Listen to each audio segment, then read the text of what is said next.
his life was just getting a bit overwhelming for him. So. Okay, cool. I just And he's like he's okay. If that's what you're asking, he's okay. yeah. Because like I didn't want to.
Hello, everybody.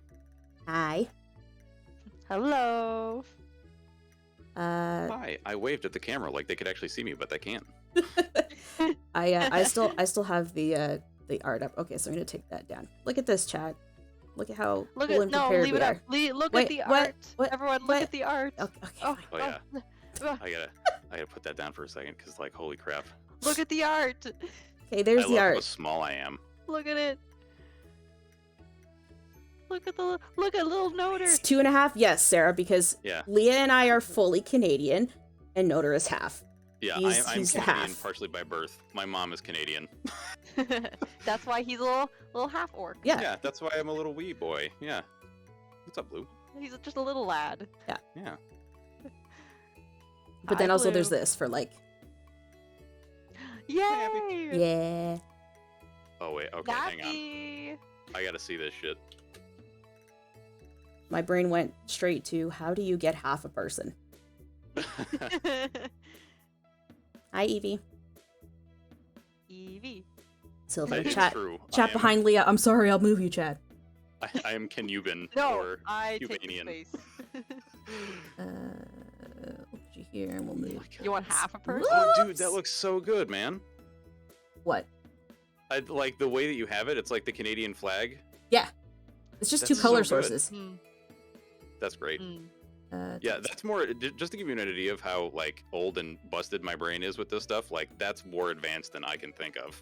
So it's really not hard, I promise. I know, but I'm like I cannot fathom doing things on a computer. I love how tiny Noter is. I know. Dude, I have to be a wee. Like that's just the way it is. It's so good. It's part of the lore now. We can't like Yeah. Yeah. we can't change It's canon. Yeah. So You want half a person? All right, Sunset. Which half? No, wait. Are we talking like the left half or the right half? Or are we talking like the upper half or the lower half? That's the question, isn't it? Left? You Yeah. better choose my good half. Come on. Oh my god. So, maybe let's go around and introduce ourselves. Because Okay. I think not everybody knows who I am. Not everybody knows who you are, Noter. Mhm. I think Leah's Everyone probably knows me. everyone knows Leah. Do you want me to start? Sure. Go for it, Noter. All right. So I am half Canadian, half Cuban man. My dad is from Cuba. Immigrated here when he was 11 years old. My mom immigrated from Canada when she was 6. My dad has a much sadder story than my mom, but that's more about them than it is me. So I have a bachelor's degree in accounting and management, dual major. I've been working in the corporate sphere for about 12 years, and I am a formerly casual racist, sexist garbage person.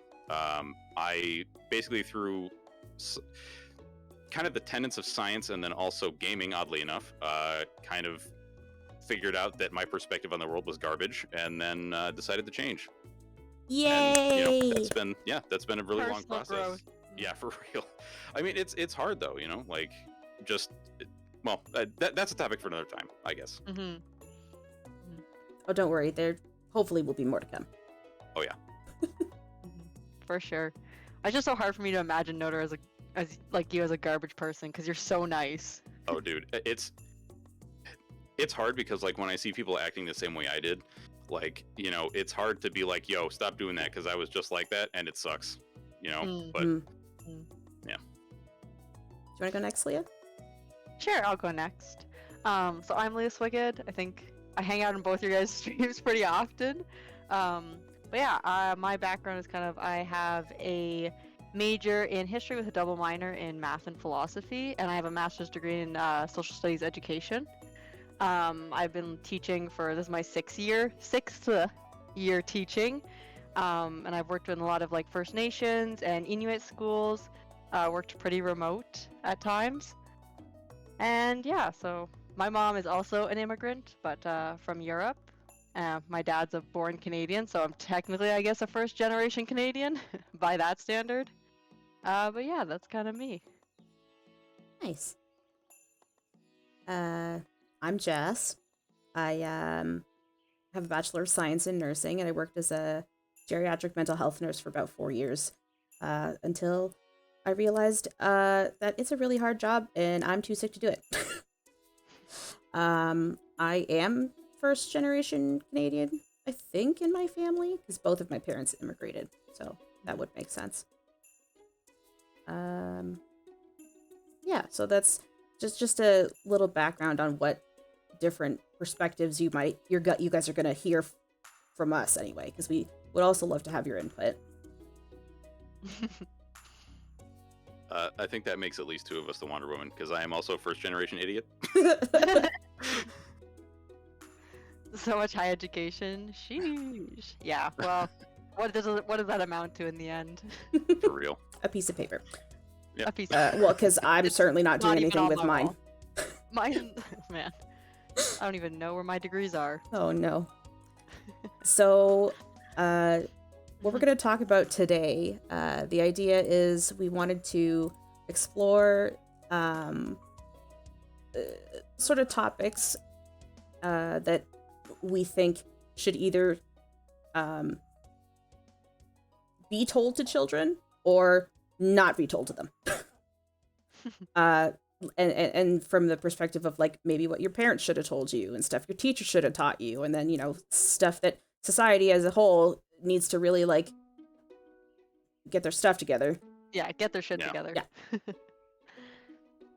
Yeah, so this is really just talking about kind of the youths, Yeah. what they need to know and what maybe we don't need to be telling them and driving into their heads all the time. Yeah, and if I'm right, I think you put it really well, Jesse, earlier when you came to my stream, where you were saying that like the whole premise of this is essentially we're going to talk about things that aren't necessarily things that people like to talk about on Twitch, but to make it like a space where we can actually discuss it and not just be like yelling at each other, that kind of stuff.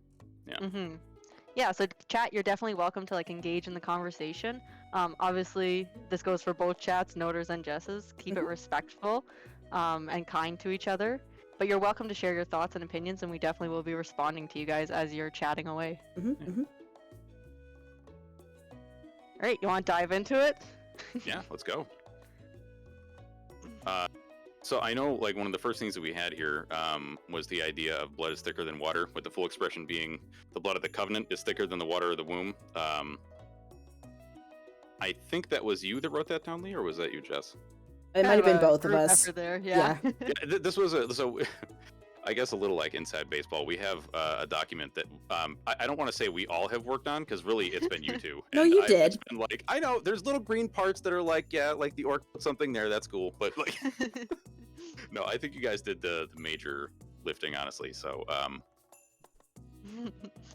Yeah, but definitely when we were like, especially in terms of doing some just expressions, I think expressions are a great starting place for discussion, because generally they have so much to unpack in them, especially expressions that have been so vastly changed from the original one to suit whatever agenda is being pushed, right? Like the idea of blood being thicker than water, obviously talking to the idea that family's the most important thing, right? Family above all else. Your family comes first. Your family's what matters. But when you actually go back and look at the full expression, the blood of the covenant is thicker than the water of the womb. It's generally saying that the friends you make and the family you choose to have in your life is way more important than the family You were born into. that you were born with. Yeah, absolutely. So I think definitely we wanted to touch on the fact that the idea of family as the epicenter of what is important is not always the case. Yeah, and absolutely, even Evie, yeah. even maybe just like redefining what a family is, because not almost I can't think of anybody really who has that typical like nuclear family of like a mom, a dad, and 2 kids. Like 2.5. Oh yeah. there it is with the half a person again. Jeez. I mean, so like I guess my family is the typical nuclear family in a way, because it is myself, my sister, and both my parents. But yeah, I mean, not to say that I don't feel a strong relationship with my sister or my parents, because I love my parents. They are wonderful people, and so is my sister. Despite all of our flaws, etc. But in terms of like finding your own family, I would say that I didn't really feel the full impact of that until COVID-19 hit, and then it was like I kind of created this internet family around me with some of my friends. Did you guys have similar experiences, or? I did. Go ahead. I wouldn't say like definitely Twitch. I've built this kind of crazy community, and it's honestly incredible to me how many friends I've made through Twitch. I'm a little bit more of a I like people, but I struggle to maintain friendships because I move around a lot. I'm always doing different things, so I find it hard to stay linked to people. So like I wouldn't say COVID was the result of me getting into Twitch and kind of building up these new relationships with people. But I did start streaming during COVID, so happy accident. I'm happy about it. Yeah. Me too. I don't have a very good relationship with my biological family, like my parents. I'm still pretty close with my brother and my sister. But definitely, since COVID, I have made a lot of close friends who I would consider my chosen family. Mm-hmm. Yeah, they've been very supportive. It's been nice. That's awesome. And you have a fiance as well. Yes. of 10 years now. Wow, that's crazy. Yeah, I did the entirety of my adult life. So wait, now, Wow. how long have you known your fiance? Like, maybe 2 years before that, 12 years. Okay. Okay. I only ask. This is totally tangential, but so everybody likes to pick on me and my wife because we've only been married for 2 years and we've known each other for 16. Like we've been dating for 16. Oh, Or- whatever. Wow. I might never get married. Yeah, but listen. Yeah, So you you don't- can tell all your friends to suck it. Exactly. Exactly. Dude, one of my friends was all like, "Oh, I gotta get married and stuff," and I was like, "Do you? Like, do you Yeah, have exactly. to get Do married and have you? kids? Like that? Because to me, that sounds crazy. Like, you don't have to do that shit. You do what you want, Yeah. right? Yeah. Do what makes you happy." Mm-hmm. Absolutely. Absolutely. That is longer, both of you stay in relationships longer than any relationship I've ever had. Told you, I don't like people that much. Totally. Yeah. No, it's all good. But yes, I guess in terms of like going back to our discussion about family, like I have a fairly good relationship with my family. Like I'm super close with all my siblings. My parents, I love them. But like definitely as I've gotten older, I realized that there's some like aspects of what particularly I'll say my parents believe that I'm like, I don't agree with you at all. Like at all. Yeah. Which has caused like some tension in some cases, and certainly like sometimes you end up with like family expectations of like just I don't want to go into too much detail obviously about my too personal into my life, but like sometimes there's just expectations that you're going to take on certain roles within your family. Mhm. And especially I'm an older, like I am one of 5 kids, and I'm the second oldest, the oldest girl. So like I feel like there's certain expectations when you're in that kind of a role in your family. So I've found myself more having to like step up and be like, I didn't actually say I would do that, or like I didn't agree to like doing that for you, or doing that for you in the future, or being involved in that. Mm-hmm. So that's definitely been like having to learn how to navigate having your own individual expectations of and goals for what you want in life, and still try to keep that like still trying to be respectful of what your family's thinking, but also, you know, doing your own thing too. Yeah, because ultimately, like, literally the only person you can ever count on 100% is yourself. Absolutely. That's Absolutely. Yeah, that's the long and the short of it. Like, people are well-intentioned, but ultimately they should also be looking out for themselves. No, I think definitely when it comes to like parents, like I'd certainly felt like a lot of expectations growing up for how we had to perform in school and behave, and I think I still carry some of that with me, but definitely have tried to let a lot of that go. Oh yeah, for sure. I'm reeling from many after effects of many a conflict in my family. Yeah. Yeah, I think the only conflicts I have in my family are from my extended family, mostly on my mom's side, because that's the one that, or those are the people that I see the most.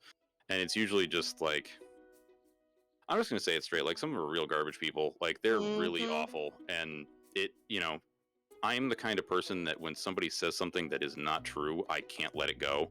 And that has gotten me into so much trouble with my mom. Like, there are times where she's been like, you can't say that to your aunts. I'm like, why the fuck not? They're saying something that's incredibly stupid. Why would I not be like, yo, here's a cell phone. I looked up the information for you. You're dumb and wrong. Yeah. You're wrong. Not Yeah. in those words, but you know, like, Yeah. I'm trying to be nice. Like, But well, it's like, you know, you're not doing it out of spite. You're doing it because you want them to know and to be better. Absolutely.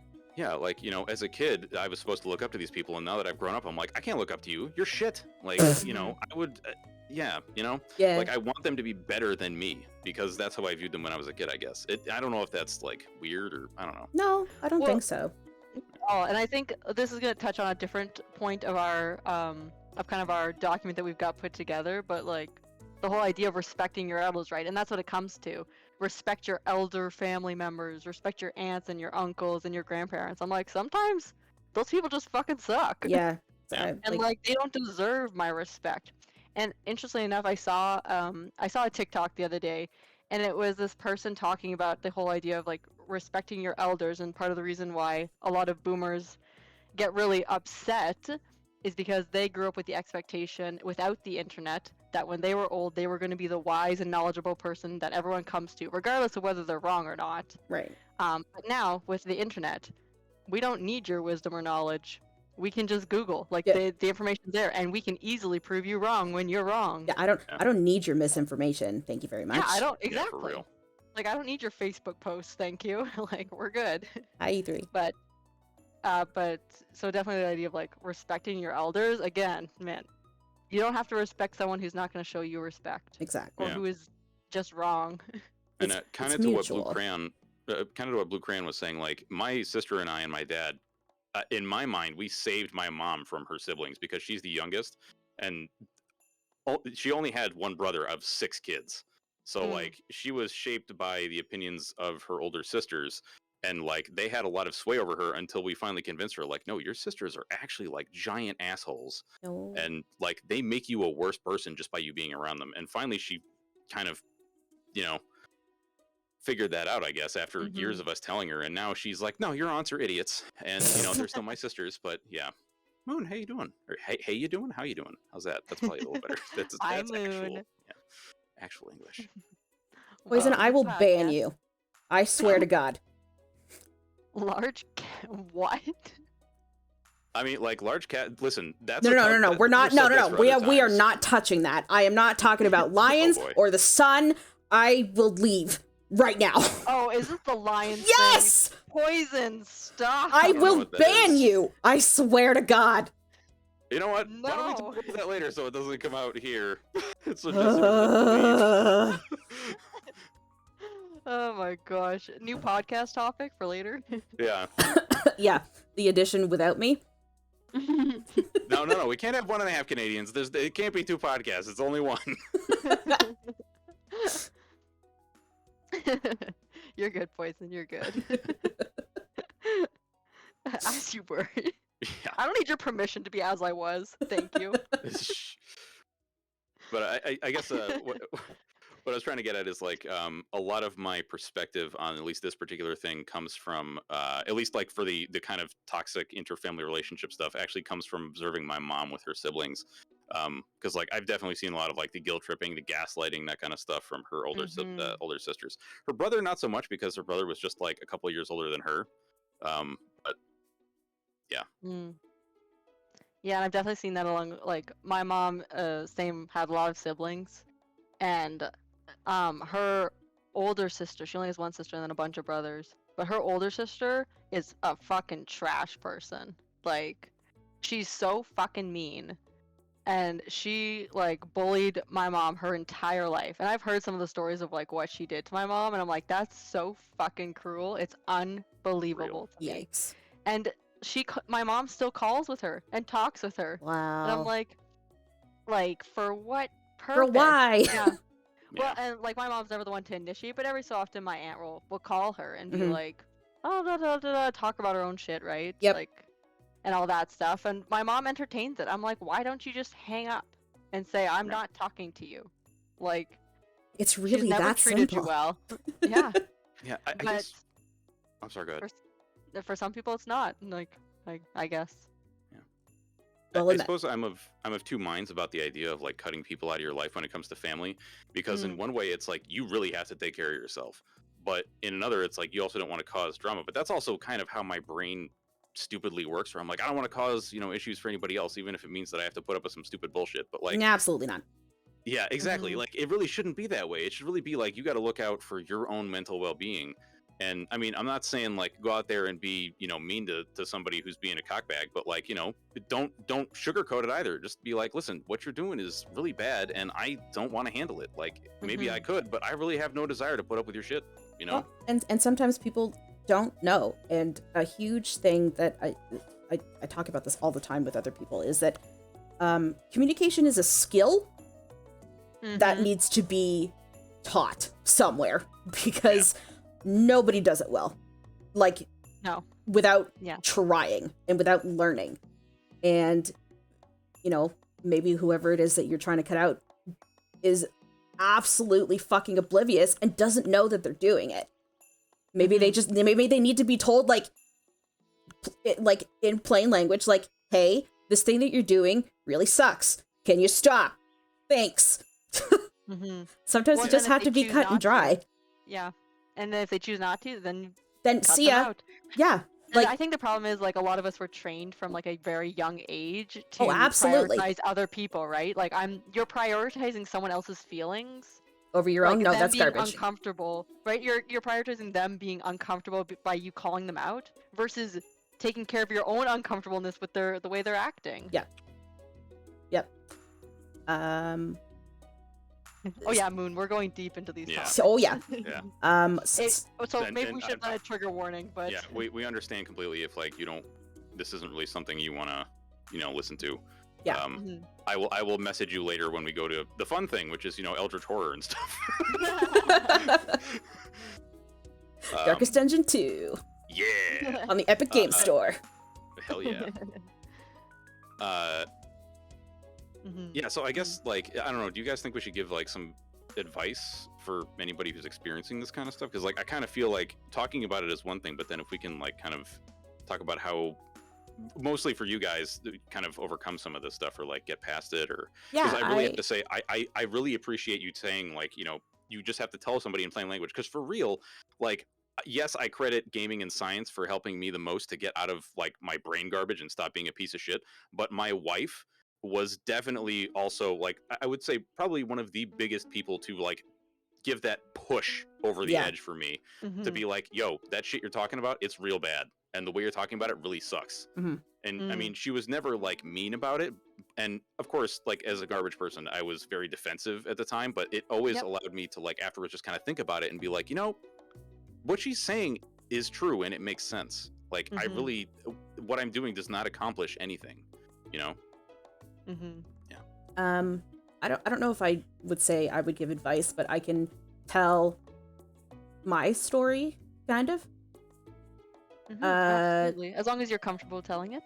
Oh, I'm an open book. My mother, I don't know for how long, has been seriously mentally ill. We don't know with what, because she's never been to the doctor and gotten diagnosed, and my dad just enabled her to keep living like this until it was like too late. She's never gonna go and she's never gonna get better. You're gonna go with her entire life? No, you're not. You're getting out. But we didn't realize, me and my siblings growing up, that like how dysfunctional our family actually was, because we didn't really go anywhere because we were very much sheltered. You're gonna go with her entire life? Yeah, probably. She's been mentally ill her entire life. That's not. So a little bit more background. I'm half Chinese and half Filipino, and I don't know if you guys know about the culture in Filipino culture. It's very much shame and guilt based. The shame part comes from like the Filipino, and then a lot of them are very Catholic, and that's where the guilt comes from. So it's just this lovely harmony of garbage that has affected people. The guilt of Catholicism, but... Oh yeah, that has just built generations of like Filipino kids like everywhere, just suffering from all of these terrible like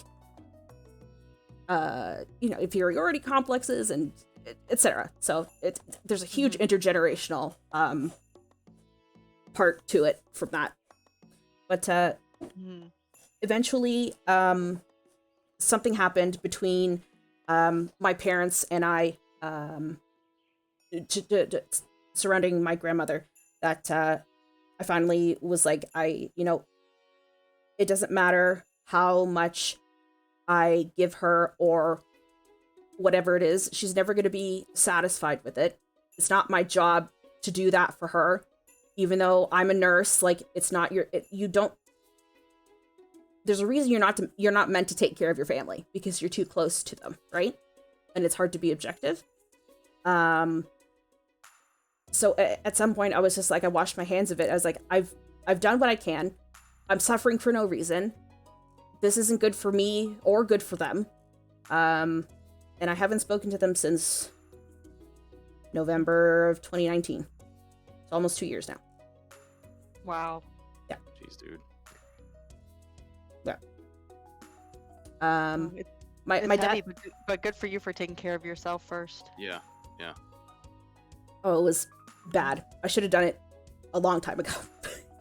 But better late than never. But Mhm. I did have some family, say, "Oh, they're your parents. They're just doing the best they could." Blah blah blah. It's like it's not a good excuse, and it's not good Well, enough. it's not Yeah, helpful. It's not helpful, right? To say they're doing the best they can. I'm like, that do too. better. So that they can Do do better, better. but they choose not to. Right. Or in my mother's case, she's too ill too. Mhm. Mhm. Um. Well, and also like not to, and again, no excuse for anyone's behavior, but certainly like you mentioned, generational trauma. Like I'm Oh sure yeah. your parents were both suffering as well from Oh, their for own sure. trauma during their childhood, and then that comes out in how you parent your own kids. 100%. And certainly you can break that cycle, but You have to be aware of it it's first, and they are not. absolutely My parents are so exactly. emotionally immature. It's like, Mhm. I don't remember what exactly led to this, but they sat my sister down. And this was around the time when we were having the arguments around my grandmother. And they told my sister, basically they were telling her, like from their perspective, what was happening at the time. And they basically made my brother and I sound like we were demons. Like it was awful.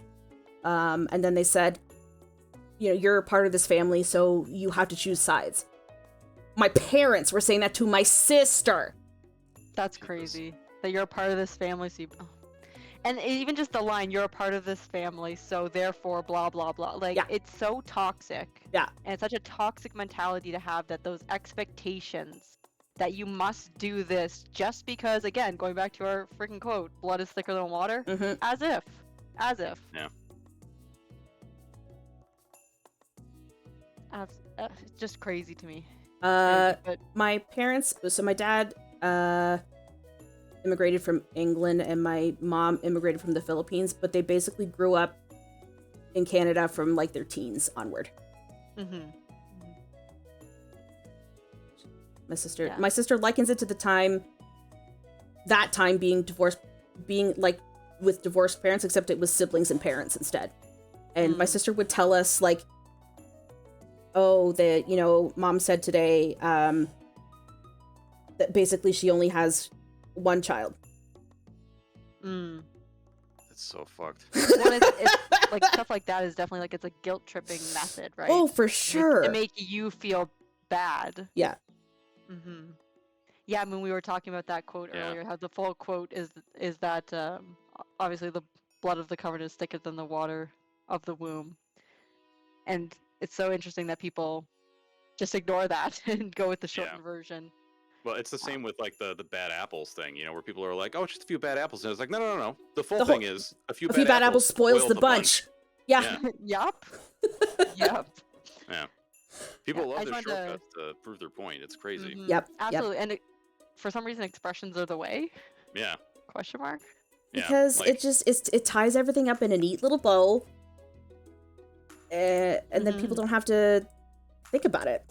Yeah, humans are like hardwired to like simplicity. It's kind of fucked for the survival of an organism. Yeah, literally. Yeah. You need nuance, people.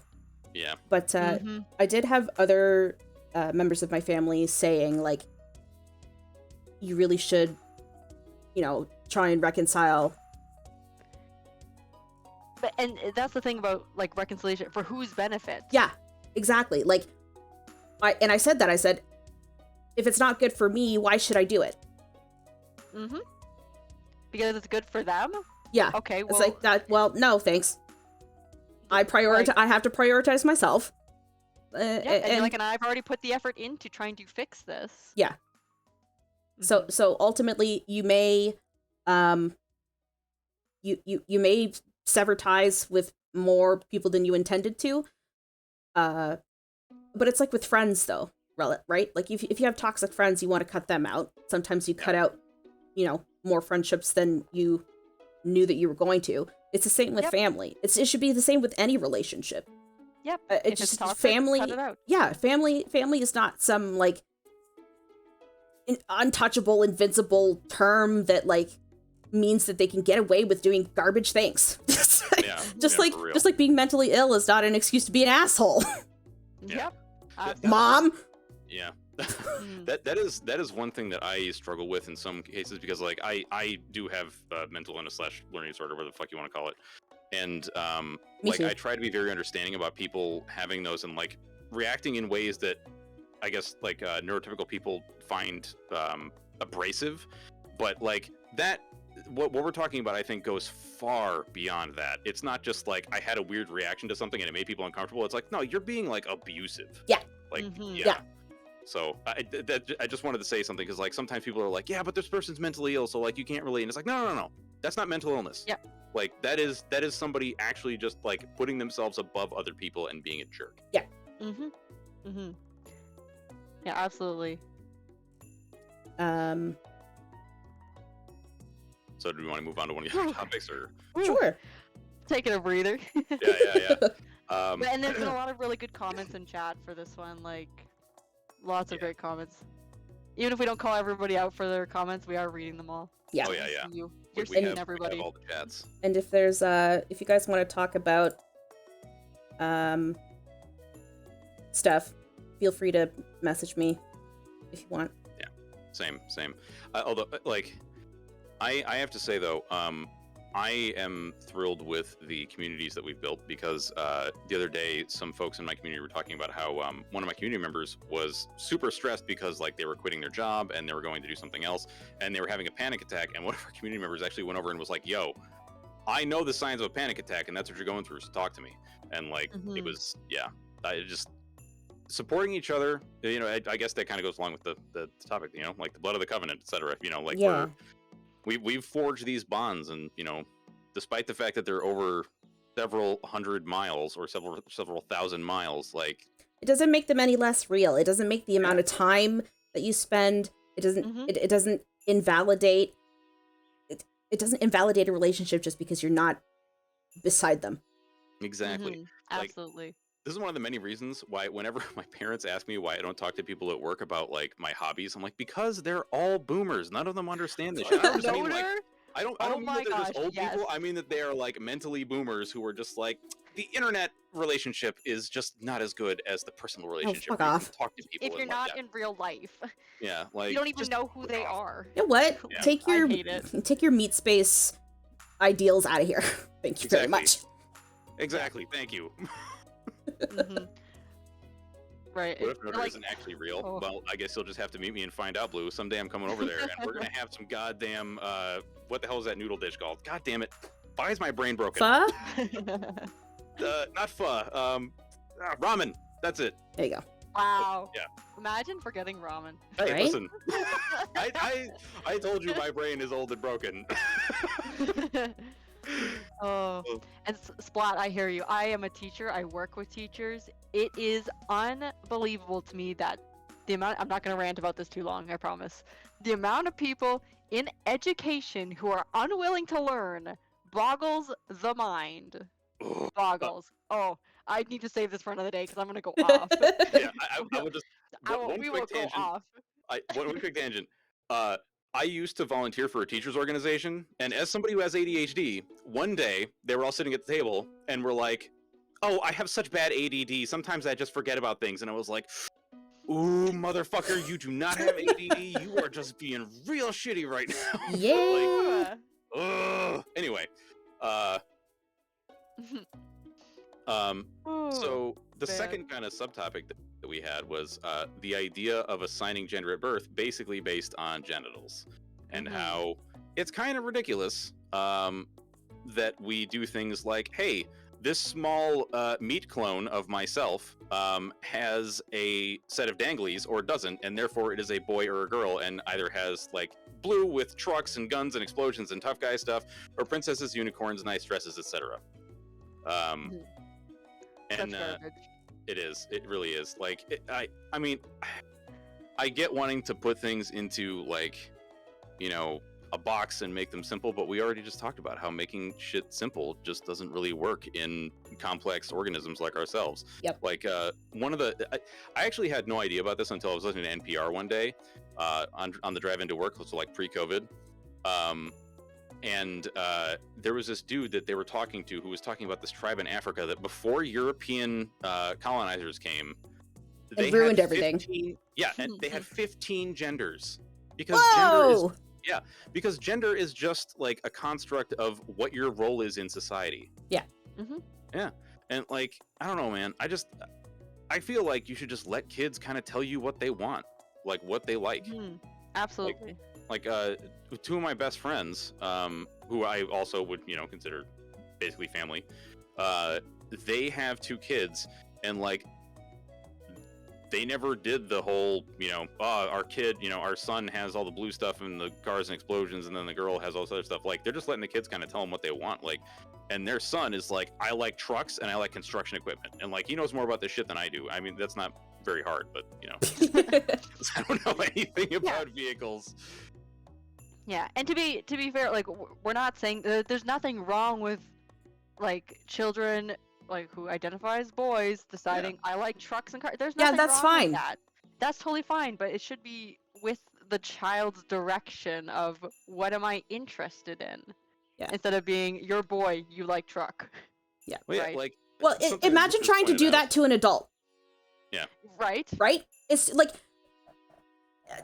yes, kids don't have that agency, but they are going to be adults one day. Like, treat them like they're going to be somebody who can talk to you one day. But that's the thing. People don't think about kids as people. They're not people. They're kids. Like they're obviously people and they're kids, but people don't think about them like that. No, I know. They think about them as items. They're very objectified. Yeah. Like they're items to have. Yeah, I get the idea that like kids, very young kids, are not very good at making decisions that are good for them, which is why you do things like you try to feed them healthy. I say try to feed them healthy food and things like that. But like I mean, same friends. We were driving back from grabbing some barbecue with his son, and like he was like, I have to pee. And then we were like, okay, well, we're going to get you home really fast. And then he just like laid down in the floor of the car and was like, I don't want to get in the car seat. And was like, but if we don't get home, you can't pee. Like, it's just not very good at making decisions. But like at the same time, it's very different from, I like this or I like that, Yeah. Well, absolutely. Gindred, and adults do have the ability to fight back, but a lot of people don't. Because they're too afraid of rocking the boat. Yep. Dude. They're either scared, they're scared of the judgment, they're scared of losing friends, losing relationships, feeling isolated. I feel that's so fucking hard because like I have a Latino last name. I work with so many fucking WASPs. Like nice. If you don't know what WASP is, it's white Not Anglo-Saxon person. Yep. And so it's not supposed to be a derogatory term, but I guess some people use it that way. But in any case, and I don't mean it that way, just more of an identifying thing. But like, it is so rare for me to hear my last name pronounced correctly, even though it's actually the same as a fairly famous town in Spain. Like, it just blows my fucking mind, man. Yep. Like, and it's to the point where I'm sure that you guys may have experienced some of the same things in other places, but like, it's gotten to the point where I just don't say anything anymore. Like I can't count how many times my boss has just like said my last name incorrectly, despite how many times I tried to correct her at first. And I'm just like, fuck it, man. It's never gonna work. Have you ever tried seriously mispronouncing their name? Yeah. No, because that would rock the boat and then probably get me in some shit. But yeah. Oh, Moon, don't even get me started on the pink tax. Oh boy. Yeah, okay. So the pink tax, that's another day. We'll do it another day. Yeah.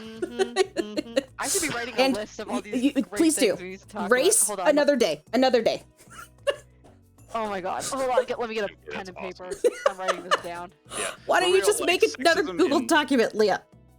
I don't want to open a new one, okay? My internet was already kind of having a moment. Okay, fair enough. For a second there. Oh my gosh. Oh, dude, yeah. Like, there are so many things that like keep coming up that it's like, I feel like podcast stuff is you're always like, man, how are we gonna come up with all these topics? And then as we talk about one, it's like, all right, well, Like you're like, another Google document, make another one, make another Yeah, one. there's 5 more topics. yep. Yep. Oh man. I kind of want to just talk about this one and then move on to the teacher ones. Okay. Oh, for sure, for sure. Yeah, I like that.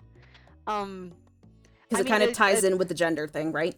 Oh yeah, yeah. gender, family, the whole situation. So this is something Jess and I have talked a little bit about before. And maybe some people will think this is a hot take, maybe some people won't. I am not a fan of body positivity as a trend. I think it's toxic. I'm much more in favor of the idea of body neutrality, which is the whole idea that your body is your body and it is what it is. And sometimes it's good, sometimes it's bad, but you just accept it as it is for what it is. It's a vessel to get you places and to do stuff for you. It doesn't have to be a good, happy, smiley thing all the time. You also don't have to feel like shit about yourself all the time. It's a mech. Mm-hmm. I feel like that's a fair assessment. Mhm. Did you say it's a mech? Yeah, I It's a did. mech. It's a meat mech. Yes, dude. meat mech. Let's go. Yes. Yes, Okay, you guys. when I start stomping around my apartment like a BattleTech, like battle mech, Yep. and my wife is like, "What?" Actually, my wife probably won't question. She'll just be like, "God damn it, he's doing it again." You can tell her But I that you're a will meat say mech. I'm blaming you guys. Yeah. Yeah. Okay, but you have to chant meat mech while you're doing it. Please.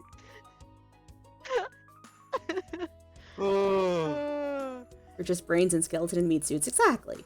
Yeah, The new iBody, complete with 5G chipset integrated. Oh god. Oh no. But just how, like Leah said, and actually I didn't know what the I didn't know that there was sort of this concept of body neutrality. It's not something that I even sort of realized could be a thing, is a thing. Mm-hmm. Yeah, Splat. Yeah, it's. Go ahead. I agree. So Splat said, the thing that always makes me feel weird about the body positivity stuff is that they're always still conventionally attractive, just not so skinny. Yeah. Yep. Yeah. Yep. And like, it's the idea, like you see that a lot in people who are maybe like a little bit overweight. But when you look at like models who are like the overweight or the plus size models, Mhm. they still all have no belly and hourglass figures. Yep. No right? Feel cellulite, good about no yourself, stretch marks. but look like this. Yeah. Right? Lies. It's all lies. Lies, absolutely. Yeah, so, and I think the body neutrality movement is getting a little bit more speed, but obviously it's competing with body positivity, which is so toxic and has become almost cult-like in its fanaticism about itself. Well, So- it's the same. It's in the same vein as toxic positivity, right? Absolutely, which is Oh, I exactly what see, it is. okay. Yeah, so like it's the idea of you, like, my body's great, I love my body, I'm so happy. That will eventually lead to such mental burnout trying to be so positive all the time that you end up hating yourself even more than you did before. Yeah. Like, So, and I don't know where people get this idea that like living your life and being fulfilled like means you have to be happy all of the time. That's not a Mhm. thing.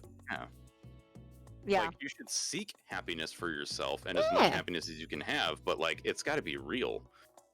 Yeah, it has to be genuine. Like, you have to be genuinely feeling those things. And if you're not, It's we need more okay. acceptance for, like, yeah, that's okay. It's okay to not be okay.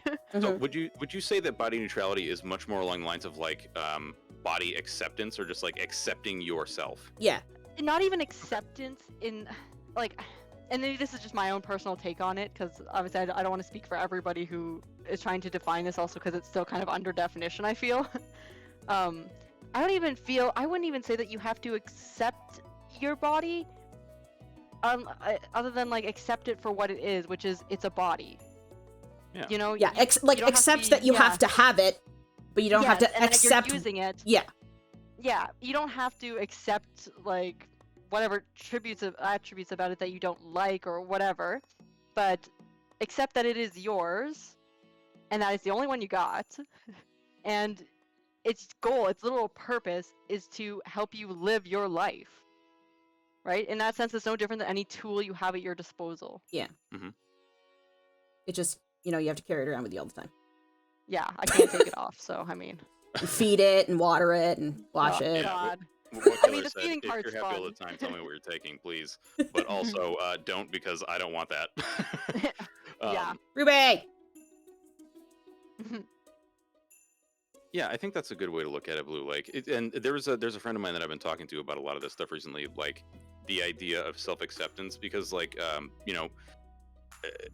guess that can also be a topic for some other time. But there are folks who will seek happiness in the comfort of others, in terms of like finding relationships, etc.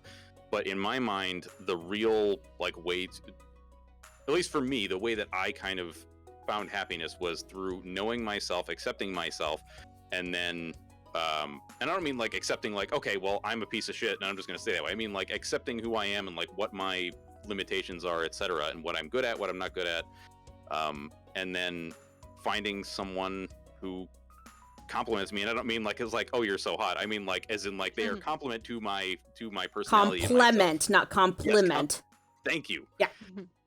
I'm glad that you can enunciate for me, because I know that a lot of times I get mush mouth. No problem. Yeah. Like, have you heard me speak? But we know your wife's hot, Noter, so don't lie to us. I mean, to me, definitely. If anybody else says so, we're gonna have fighting, okay? Like, I joke with her that she's not allowed out of the house with yoga pants on, but you know that it is a joke. It is a joke. I want to make it very clear. She's allowed to do whatever the fuck she wants. I think Yeah. just along with the body neutrality thing, just like things like parents projecting their issues onto their kids. The one that comes to mind for me is mothers and weight. Oh my boy. God. Okay, do I have a story to you? I don't want to interrupt you, Jess, if you're saying something, but Oh, okay, just and that critiquing body image and weight and hair and clothing and stuff that like the kids can't change is so damaging. because it's a part of them. So they think that they're bad because you're saying that this thing is bad and this thing is something that they are. They equate that to that thing is bad, so I'm bad because I have that thing. Yeah, and like there's so much of that in the world. Like I've talked about this in my stream before too. Like people have asked like, why is using gay as a pejorative so bad? And like I try to answer as frankly as I can, and my answer to that is generally because if you are saying, basically what you're saying is that being gay is bad, and if you're saying like that's a part of somebody, like, so that kind of can't you can't divest that from this person's being. So yeah. It's kind of like how I fucking hate this word, but I'm gonna use it just to illustrate the point. Like I hate the word retarded, because people used to use that, and I'm sure for both of you it was the exact same, because I'm sure it still happens a lot, especially in school, where kids love to use that to mean that like you're dumb or you're bad. Yeah. And it's like, okay, you know, like maybe not use that word, because like, you know, that is something completely different. You know, like this is a person that was born into a specific you know, mental state or physical state, and like, you know, they can't really change that. Whereas like a person who's like I don't know, 1 + 1 is 85. Like, no, you're just being dumb. Like, that's dumb. That's stupid. You know, like it's very different. Like being stupid is a choice, you know, whereas being, you know, Noter, I work with adults who still use that word. Yikes. In their regular daily talk of like, oh, that was so. And you're like, a teacher. How fucking dare you? Yikes. For real. It is so upsetting to me. Like, it's so upsetting to me that people still use that word. And I can be real enough, like, yeah, I used it when I was a preteen. Because at the time it was the cool word to use, right? Like, it was the slang word that everyone used. Yep. Did I stop using it because I realized, holy shit, this is bad? Yes. Yup. Yeah, and now I never say it. Ever. Yeah, and I get really upset with people who say it, because it's so demeaning, and it's so just absolutely it's cruel. Yeah, it's so cruel. I mean, so words can change meaning, certainly, but I do want to address that you also have to be aware of the impact that they have on others. Yep. So while you may hear certain people in like the hip hop or rap communities saying that the N word has changed meaning, you don't go fucking using that word. Yeah, for them Never. it's changed meaning. Yes, because they are taking it back and using it for something else. Yeah, and That does not mean that those of us who are outside that community, and by that community, I mean black folks, because like they are the ones that are taking it back. Yeah. You know? Yeah. I completely agree. Words definitely change through meaning, but the history of the words does not, like, as we grow and evolve as a people, yes, the words change, but they also still have a root somewhere, right? And sometimes that root is awful, and that's why we change it, right? It's for the same reason we've changed the word Asperger's. Did it really mean anything itself as a word? No, but it had connection to the person who invented the word, who was like, not a cool person. Yeah. So we changed the word. Wait, I had no idea that was. There's a reason we don't use the word Asperger's syndrome anymore. So what is it now? It's the autism spectrum disorder. Oh, yeah. Okay. Yeah. I was like, holy shit, is this something I've never heard of before? Like, I mean, today I super learned, but I did super learn something today, so that's I had no idea that was. Yes, it's no longer something that's used even medically because of who it's associated with in history. So even though the word, like, it's been used for a very long time, it was used to describe something, right? We've decided it doesn't need to be that, because we want to disassociate it from that connection in history. Yeah.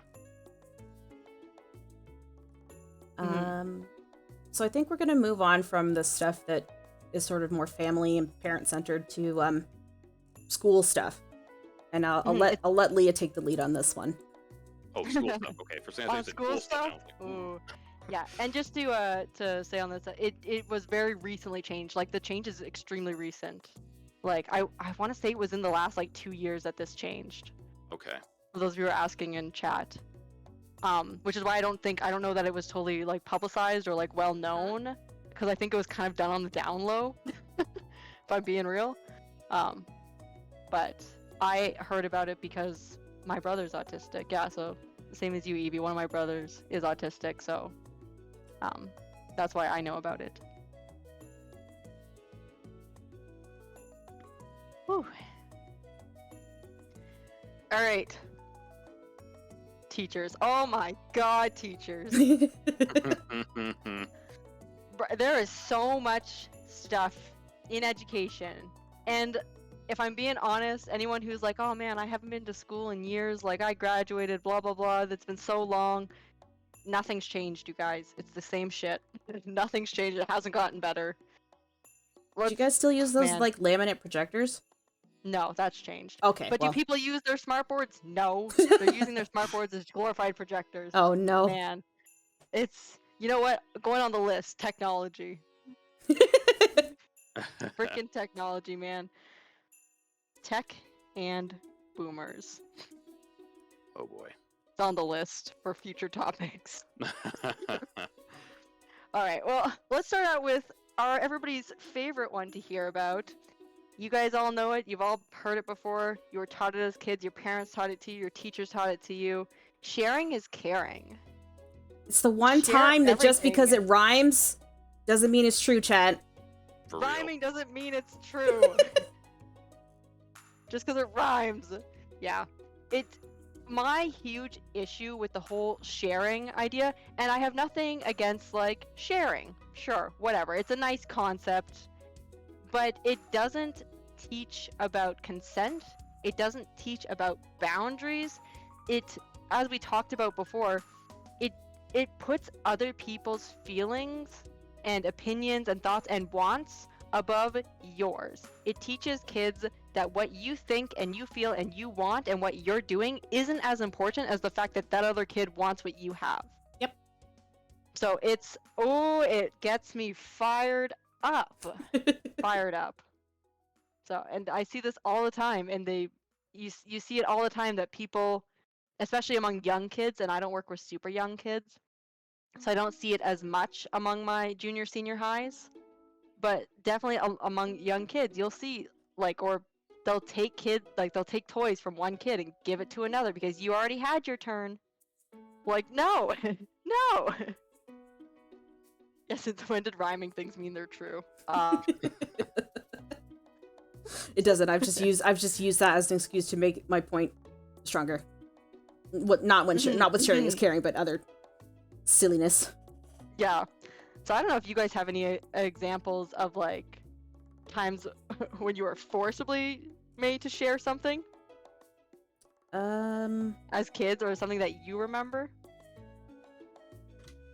Not that I can think of right off the top of my head.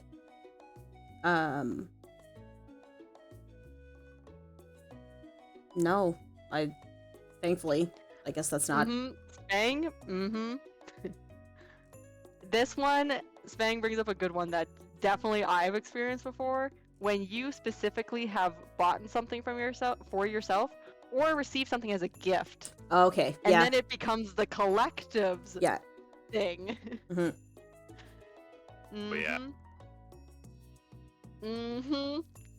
Getting fired up. I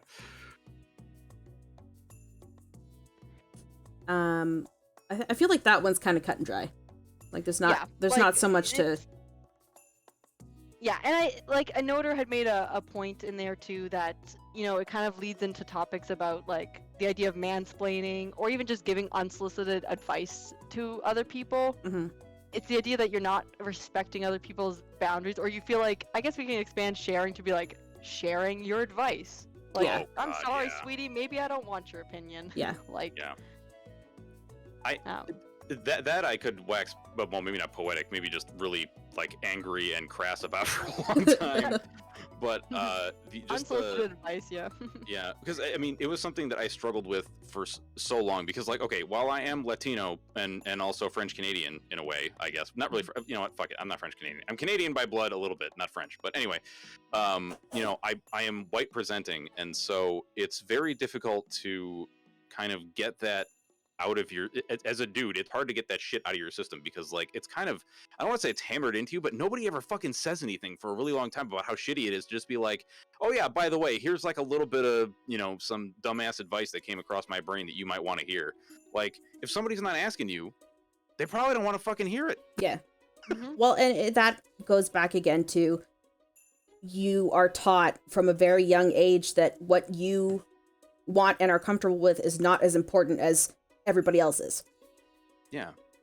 And I'm a huge proponent of that, man. Like, I like anything that has to do with possibly inconveniencing others. I have tried so hard to avoid. Like, it's also one of the reasons why I get so fucking angry at the scumbags that go by my apartment with their really loud motorcycles and shit. Because it's like, motherfucker, there are probably some people with like very young kids that you're waking up with that shit. Yeah. Like, it's just inconsiderate. Like, I find inconsiderate people to be some of the worst fucking people on the planet. They drive me so crazy. Well, it's because they think they're the only ones who exist, right? Like, they're the main character, and I'm like, sorry, sweetie, you died chapter 1. Yeah. Like, you know. But yeah, people sharing unsolicited advice is so unnecessary, and you know, half the time their advice is bad advice. Yeah. Or like something they read on Facebook that you're like, why would I care? A lot of unsolicited advice is bad advice. Yeah. Just say all unsolicited advice is bad advice. It's like, it always just comes from a single perspective and is never actually nuanced or yeah. Like, Absolutely. I can't remember the last time I heard something, because it really, when it started to hit me was there. So I guess this goes along with one of the previous topics about how, like, you know, sometimes you can have toxic friendships and the good thing to do is cut them out. But I don't want to go too deep into it, but there is a friend in our circle who I don't really get along with super well. And it was when I started to realize that they are very privileged and very unaware of how shitty some of their behavior is, and it's because no one will say anything. Yeah. And, you know, like, I'm pretty sure the last time that I received unsolicited advice, it was from that person, and it was like actually those interactions that when my wife had been talking to me about this stuff, because again, like, she has been one of the greatest driving forces in me being less garbage. You know, I never really understood it. And then when it started to happen to me, I was like, holy shit. And it sucks so bad that that I actually had to experience it first in order to actually understand it. Because like, and the reason I say that is because I know it is hard to have empathy for people whose situations you have not experienced, but it is so important to fucking try. And we can save this for some other time, but as I know I touched briefly on my dad having a not so nice story of coming to the United States. We can touch on that some other time, but hearing the actual stories when I became an adult, because he kept them from me when I was a kid, it is so fucking heartbreaking to see the way people treat immigrants in the country that I live in. But we can talk about it some other time instead of right now. We will, for sure. Yeah. But yeah, just okay. I'm gonna stop because I feel like I'm talking too much. No, you're good. You're good. No, it's for sure. Like, it's interesting though because like I told you, like, my mom is an immigrant, but my mom is white, right? Like so it's I think her experience with immigration was vastly different than what your father experienced. Oh yeah. Which is so sad. It's beyond sad to think that just the color of her skin alone would mean that she'd have a much more positive experience immigrating to a country. Like, it just is wild to me. I feel like we have, I think we may have actually made more topics for ourselves to talk about than we can cover in like an entire year. That's okay. That's okay. Yeah. I mean, I can talk forever. Same. Here, I'll move us forward. Okay. Okay. To one of my biggest pet peeves, freaking ever, and it's freaking dress codes. And I know this is coming in from the perspective of as a teacher about dress codes for students, because this at least topic is about like a kind of advice for kids. But I'm also open to expanding this to like also workplace dress codes, because let me tell you, modesty culture ain't it. Ain't it. And I could go on and on about the freaking comments I receive at work from other people who work there about the dresses I'm wearing or the outfits I chose to wear that day. And it is like, it's not for you. Yeah. It's not for you. Stop. Like, I don't know, shut your eyes off. Yeah. Just don't look at me. I have an "it's not for you" story that I would love to tell if you will have it. I think I actually already told it to you, Leah. Oh, go for it then. About my uncle. So we were at dinner for my dad's birthday, and my uncle was like, he had like a drink or two. Not that this is an excuse, okay, because this is the kind of person that he is all the time. He was like, those ladies that have like the really long fingernails, I just, I don't get it. It doesn't make any sense. Like, why would you do that to yourself? You're just making things harder. And I was like, Peter, I'll tell you exactly why. Because it's not for you, which I know is hard to accept as a white dude, that something is not for you. And then my wife was like, for real, do you just like not find joy in anything? And also, so here's the other thing. He collects, like, he has like 3 luxury vehicles. Like, I think he has 2 Porsches that he's purchased, and I don't really know how he gets the money for this shit. But I bet you he's deeply in debt. Oh, well, I don't know. But then, so like, then he was like, well, but it still doesn't make sense. And I was like, does collecting luxury cars make sense? And he was like, but it's different. It's different. It's different. Yeah, it's because different. I'm a man. Yeah, exactly. I hate it. Okay, story over. Except, that, to say that we continued dunking on my uncle for the next, like, 15 minutes. But it's so true, because, like, and it's funny, because, like, I have my nails done right now, for my Halloween look, and they daggers. They pointy. They hot as fuck. But I had my nails done previously, like last summer, and I asked my dad about them. I was like, "Oh, what do you think? Like, they're cute, right?" And he's like, "I don't like them." He's like, "It's fine, whatever." He's like, "I don't really like them." And I'm like, "You don't have to like them. They're for me." And I was like, "Oh, what don't you like about them?" And he's like, "They're not feminine." And I was like, What? Huh? I was like, "What?" And I think it's because he was going into the vein of like, it's not natural. It's like wearing too much makeup, It's not natural looking. And I'm like, no makeup is natural. Oh God, I hate that. Yeah, there's it's oh my God, yeah. Right. Natural beauty. You see all those things like that are like in commercials and stuff. Natural beauty just means that they didn't use unnatural colors. Literally. Oh I want to dispel a myth for all the dudes in chat right now, because your lady friends have probably never told you. the makeup, or rather, when you see a lady and you're like, oh, she's not wearing makeup. Yes, she fucking is. Except me, Yes, I'm she never fucking is. That is wearing the makeup. natural looking makeup. The only reason I know, okay, is because my wife has informed me and then actually showed me and been like, this is what I look like when I'm wearing any kind of makeup to look natural, quote unquote. Mhm. And this is not like a dunk on ladies, okay? This is a dunk on No, dudes. this is a dunk on society. For real. Mhm, Okay, mhm. yeah, no, that's a much better way to phrase it. It is a dunk on society for real, because like, and then she's like, okay, this is what I look like without makeup at all in any way, shape, or form. Completely different. And this is Mhm. not to say that I'm like, oh my god, I need her to wear makeup, because like, okay, seriously, if you're in a relationship with somebody, and you're like, you know, if they don't wear makeup, and you're like, could you just like, you know, I don't know, just do something for Ooh, the, gross. you know, to look better. Like, yeah, exactly. That makes you a gross person, and you should consider stepping away and looking at yourself before you get into another relationship, because that one should be ending right now. Mm. It's not a good way to be. It's not a good way to be. Yeah. Mhm. Yeah, and like lots of people are commenting that they don't wear makeup. I don't wear makeup either. I don't wear makeup to work, nothing like that. But when I go for a job interview, do I put makeup on? Oh hell yeah, I do. Because the way that people look at you when you're not wearing makeup, like you it's so stupid that there's that, again, this is back to dress code stuff. When you go for a job interview, right? And if you're not wearing any makeup, you're underdressed. If you're wearing too much makeup, ooh, you're a slut. But Right? Like it's so but- fucking stupid. But when And it when should was the make a last difference. time a man was asked to wear makeup? Never, real. not once. Like on TV, Not sure. once. But Man can show every up day- wearing slacks and polo shirts. Yeah. And I will literally, oh. and Yeah. you have a point in here where you're talking about what happens in schools is very like modesty culture, right? Mm-hmm. But then you move into, and at least I imagine this is what it's like corporate, because that's not an environment. I worked in a hospital. We all wore scrubs. Yep. So it's a different environment. Right. Yeah, for sure. but it's like just this whole idea of like, why do high heels exist? Who Why? were they invented for? They were invented for men. Yeah. So that like, one, we were easier to chase down. Two, make the butt look bigger. Or better. Whatever. Mhm.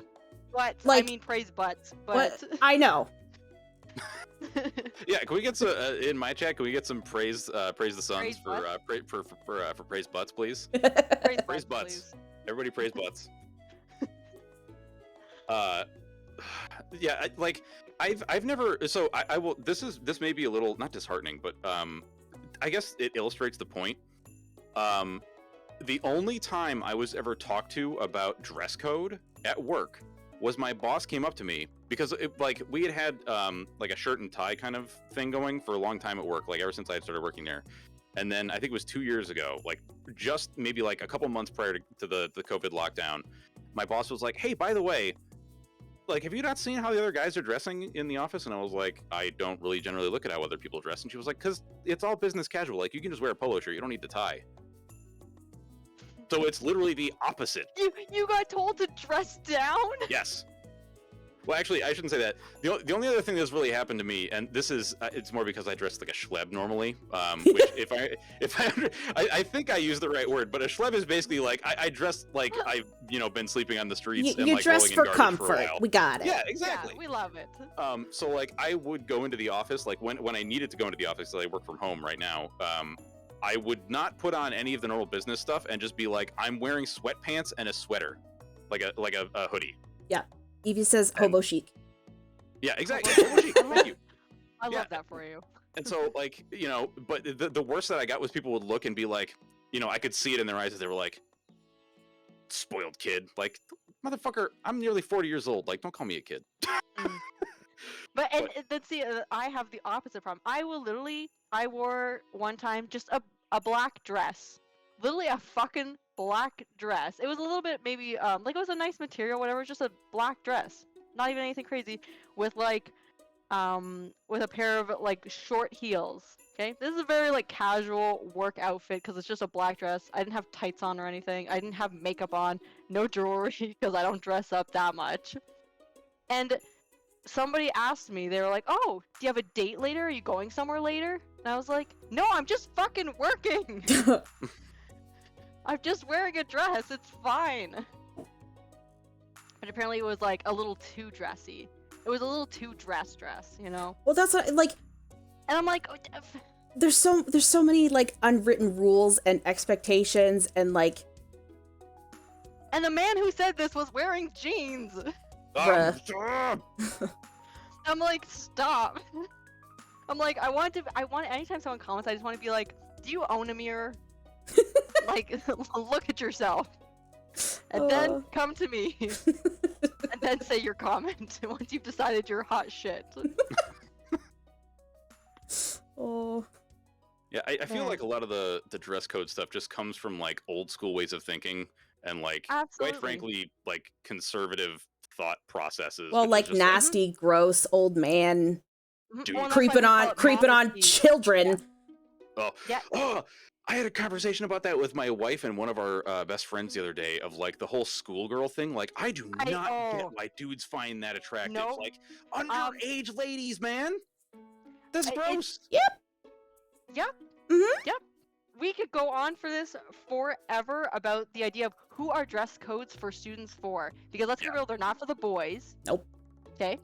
Because they don't care. They're Yeah. not for the girls because they can wear whatever they want. Dress codes for students are so that the male teachers don't fucking look at them and get distracted by them. And it's fucking disgusting. Well, don't say just male teachers. Just say No, teachers. I shouldn't. Because I'm They're- sure women can I'm be sure there's predators female too, teachers. Leah. Absolutely. Actually, there's a few stories. So as a teacher, there, depending on what province you're in, some provinces have like magazines for their teachers association. And one of the ones I get has what's called the yellow pages in the back. And it is all of the teachers going to court for court cases for shit they've done.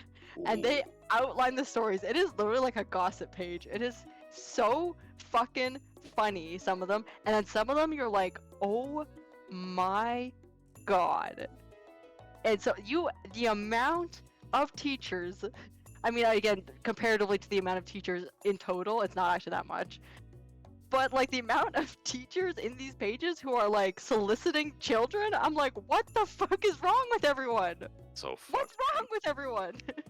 I feel like It's the nasty. teachers, I feel like the teachers that do that stuff are the same as like the cops that get into being a police officer because they want power. Like the over other power. people. Yep. Yes. Yeah, exactly. Absolutely. It's like a power trip thing instead of like I actually want to serve and do a good thing, you know? Mm-hmm. No, A real killer. Ban them and send them straight to jail forever. Not horny jail, banned real from jail. life. Yeah. So, Mongo has a story. Oh boy. Mongo. He said when he was a kid, he always wore jeans with glittery hearts on them. And his teachers told his parents to make him wear something else. He was like 4. Jesus Christ. Oh, Mongo. That's so fucked up, man. Bruh. Like this is I think this is actually like a great thing to talk about for this whole topic, just because like it's also the, you know, like teachers end up dictating a lot of things that happen in our early life, and that's a really great example. Like apparently my parents told me this when I was a teenager. When I was very young, I was ambidextrous until one of my teachers was like, you really need him to just focus on one hand because he gets confused when he's writing. Wow. Yeah, so now I'm right-handed. You know, thanks teachers. Right. Not all teachers, clearly, but you know, like thanks Yeah. that one teacher. Mm. Yeah. I will say, like, I obviously I don't know the circumstances behind why they made you choose a hand, but I know for like my older brother, because he's autistic, he wouldn't pick a hand to write with, so he too was like ambidextrous in a sense. But it was actually affecting his development with his writing because he couldn't learn how to write because he couldn't pick a hand. Oh, So he wasn't becoming good with either of them. right. So in that kind of a case, they did in fact make him pick and then like force him to use one because he was just not learning to write. But your situation definitely sounds like it was different. For me, I think it was also partially because, you know, I have a learning disorder, so it was like I think they may have looked at it as partially like he's not going to pick one, so, like, you know, because they keep trying to tell him.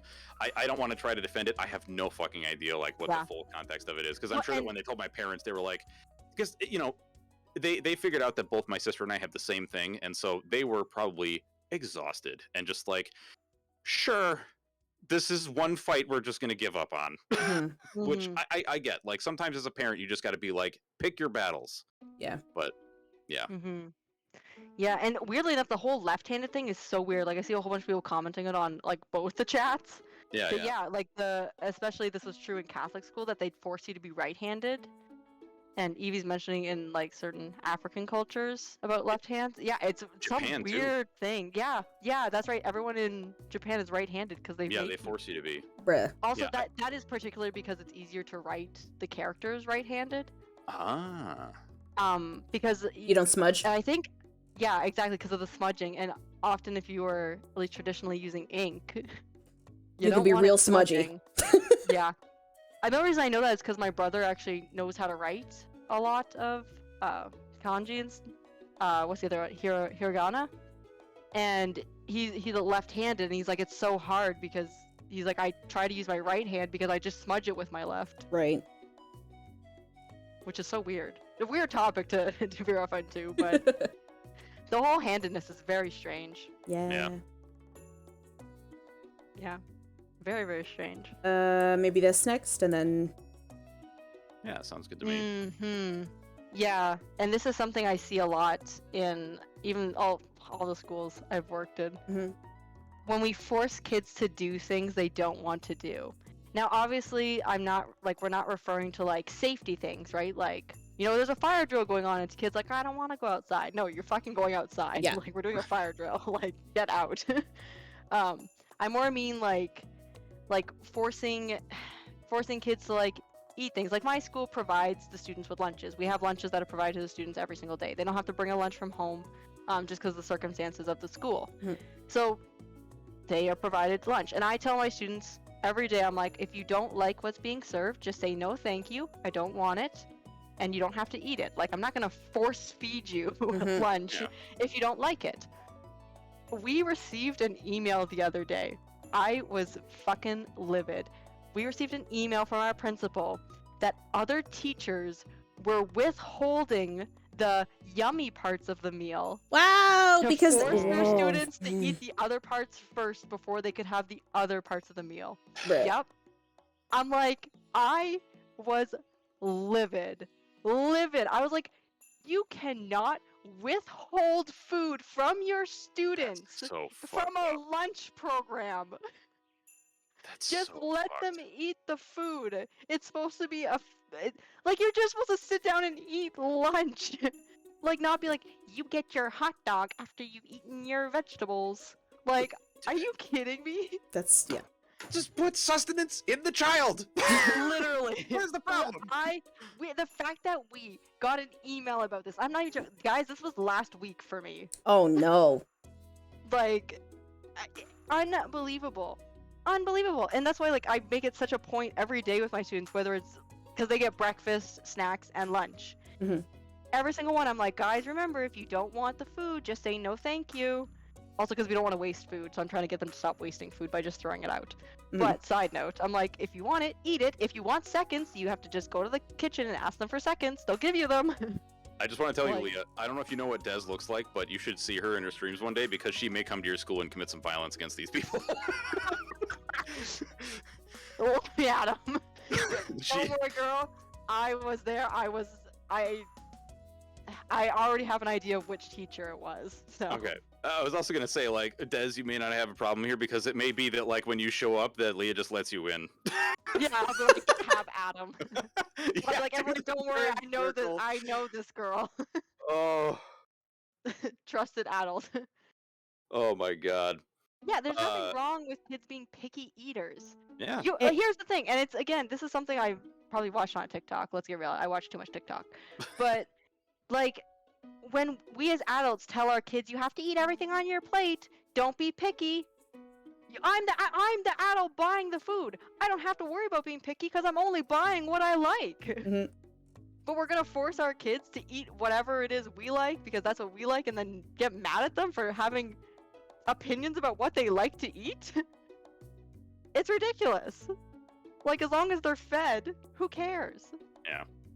And like, I guess to a somewhat previous point that we were talking about too, where like, yeah, very young kids can't be counted on to make good decisions for themselves because they're going to be like, yeah, I want to eat the candy and not the, things that are actually going to provide real like caloric sustenance, etc. Like, but you're dealing with, I mean, how old are the kids that you work with, Leah, in general? Like high school, middle school? Yeah, junior and senior high, so it's grade 7 to grade 12. I have a wide range. So they're like 11 years old to like 18 years old. Yes, we already know that the range of her class age is also fucked up, but that's another topic for another time. I actually have something to say the whole forcing kids to do something they don't want to do and telling them that speaking out against it is wrong. Very much leads into victim blaming culture. Mm-hmm. How many women don't defend themselves against a predator because they were told don't make a scene, or you have to do things that you don't want to do, and then blame themselves for not doing anything. For real, dude, I nearly got into a shouting match with my boss about this shit. And I was so pissed because, my boss is a lady. So, she was talking about how, quote-unquote, funny it was that these people were, accusing James Franco of some stuff. And I was like, that's not fucking funny, man.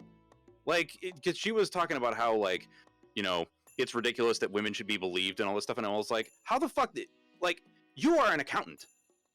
Your whole job revolves around math, statistics, and you're going to be like, oh, my opinion is against the statistics. Bro, are you brain dead? What? Okay. Sorry. It boggles the mind. Yeah. But absolutely, doing something, the whole idea of forcing kids to do things, that is what leads to that eventually, right? Yeah. Obviously, I'm no expert on this, right? I can't say, there's a direct collection between this and this. No, but, you can see the correlation of how being forced to do things as a kid that you don't want to do and to accept it quietly ingrains that mindset into you for everything. Yeah, that in the future, you can't stand up for yourself, or you can't say no, or you can't say, I don't like that. Because you've been told that's not okay. You have to like it, and you have to try it. I think there's actually a term for it. I want to say it's called societal conditioning.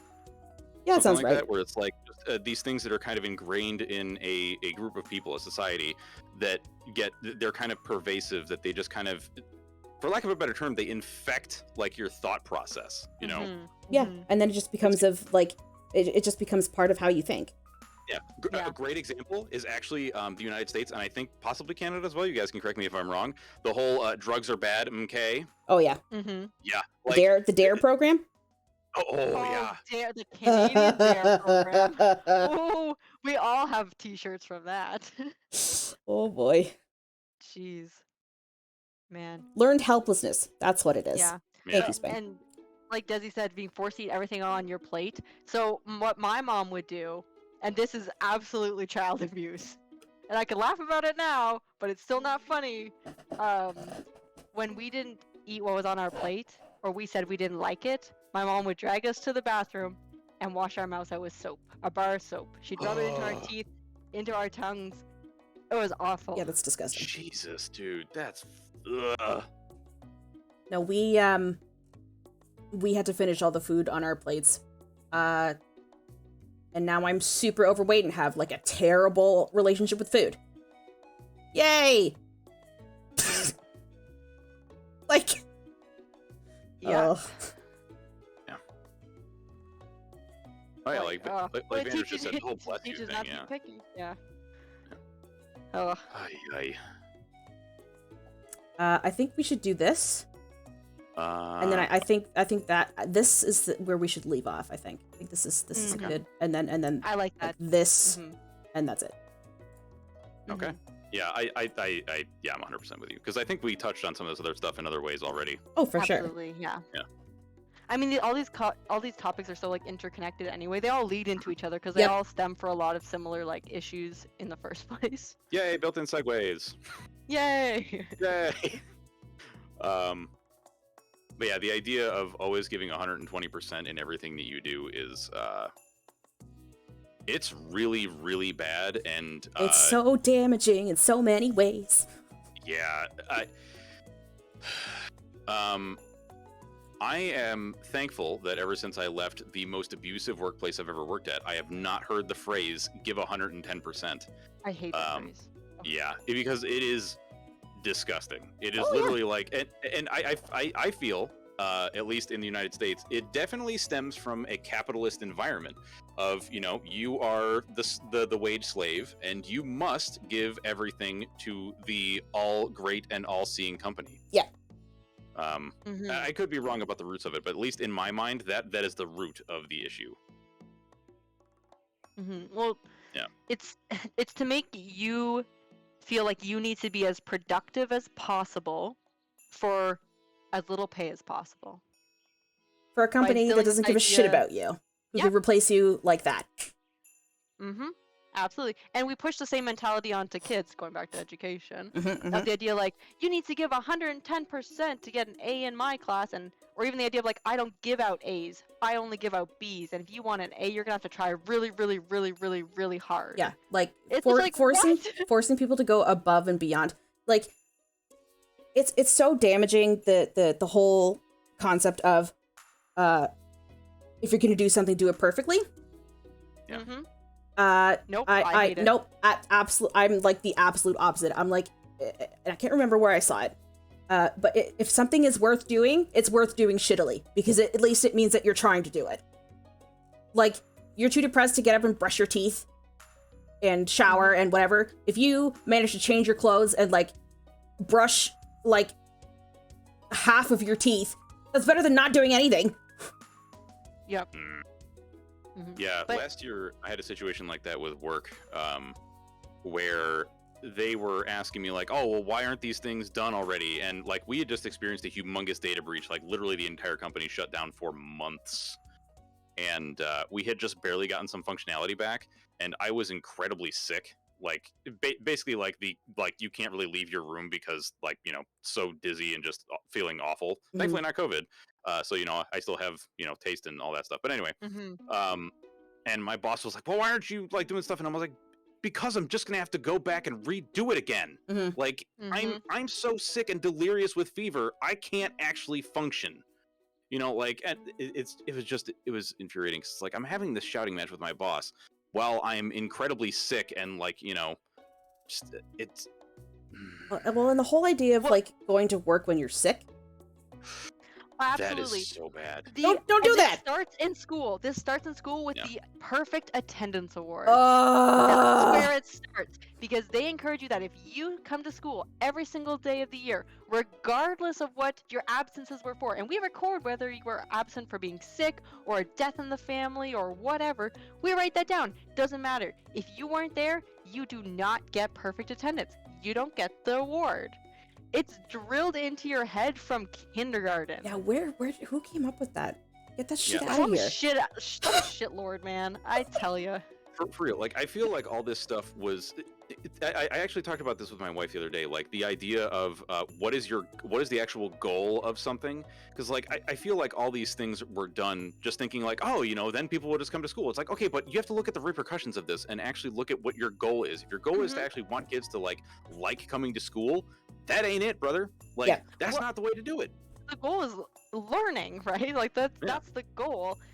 But the whole reason that we encourage, education encourages perfect attendance is because education is based on industrialization. What are you trying to create? Factory workers. How do you increase productivity? Don't miss a day.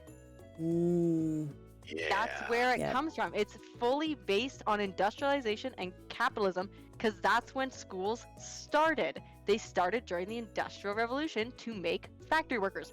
That's why schools have a bell system. because that- it's based on factories. And that's why they don't teach you things like critical thinking and communication. Wow. Who knew? Incredible. Who Man, knew? who'd have thought all this shit actually makes sense as like interconnected and shit. Yeah. Mm-hmm. Nah, I don't, it can't be. Can't be. Mhm. Illuminati. So that's why perfect intent, like, it's such a dumb thing to be like, you can't take a sick day.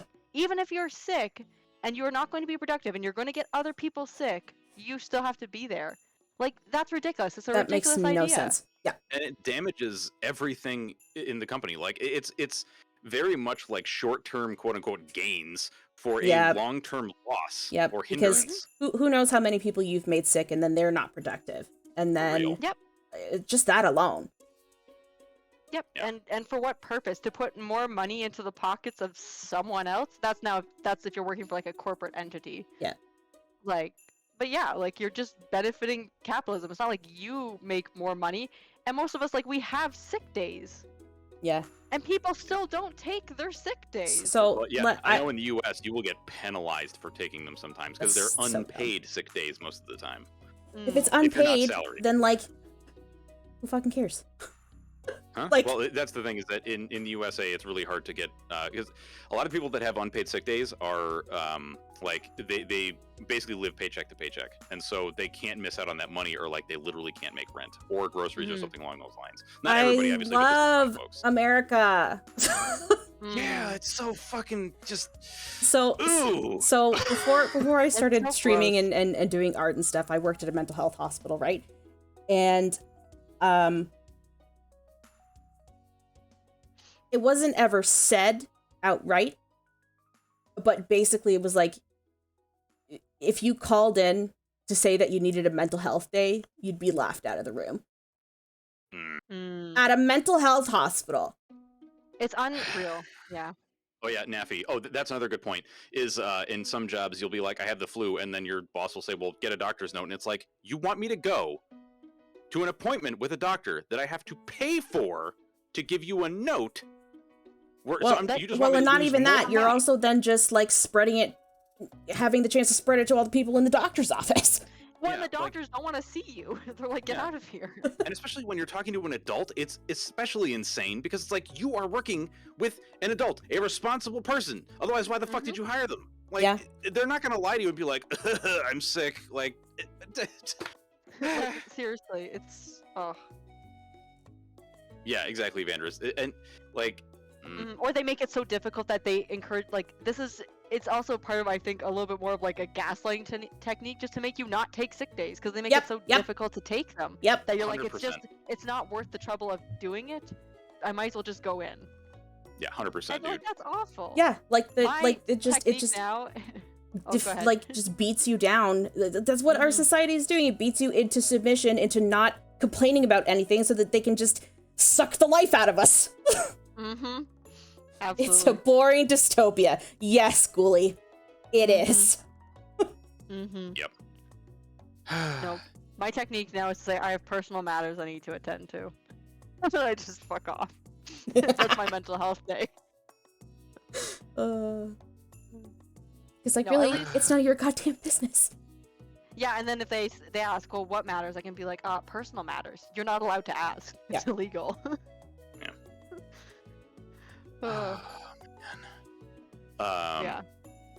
But yeah. And so, like, it kind of, I guess, not that we were getting off topic at all, because I don't think we were, but just back to the idea of like the giving of yourself and the giving 110%. The one note that I put in here was like the giving tree and why I hate that story. Oh, it's awful. Yeah, because it's like, bad- oh yeah, it's so virtuous that this tree was like, yeah, keep taking and taking and taking until there's nothing left of No, me. it's toxic and terrible. Yeah, exactly. awful. And, you know, there is goodness in, you know, like volunteering time and giving of yourself when you can, Yeah, and when you feel when you have the comfortable in ability doing so. to. Yeah. Absolutely.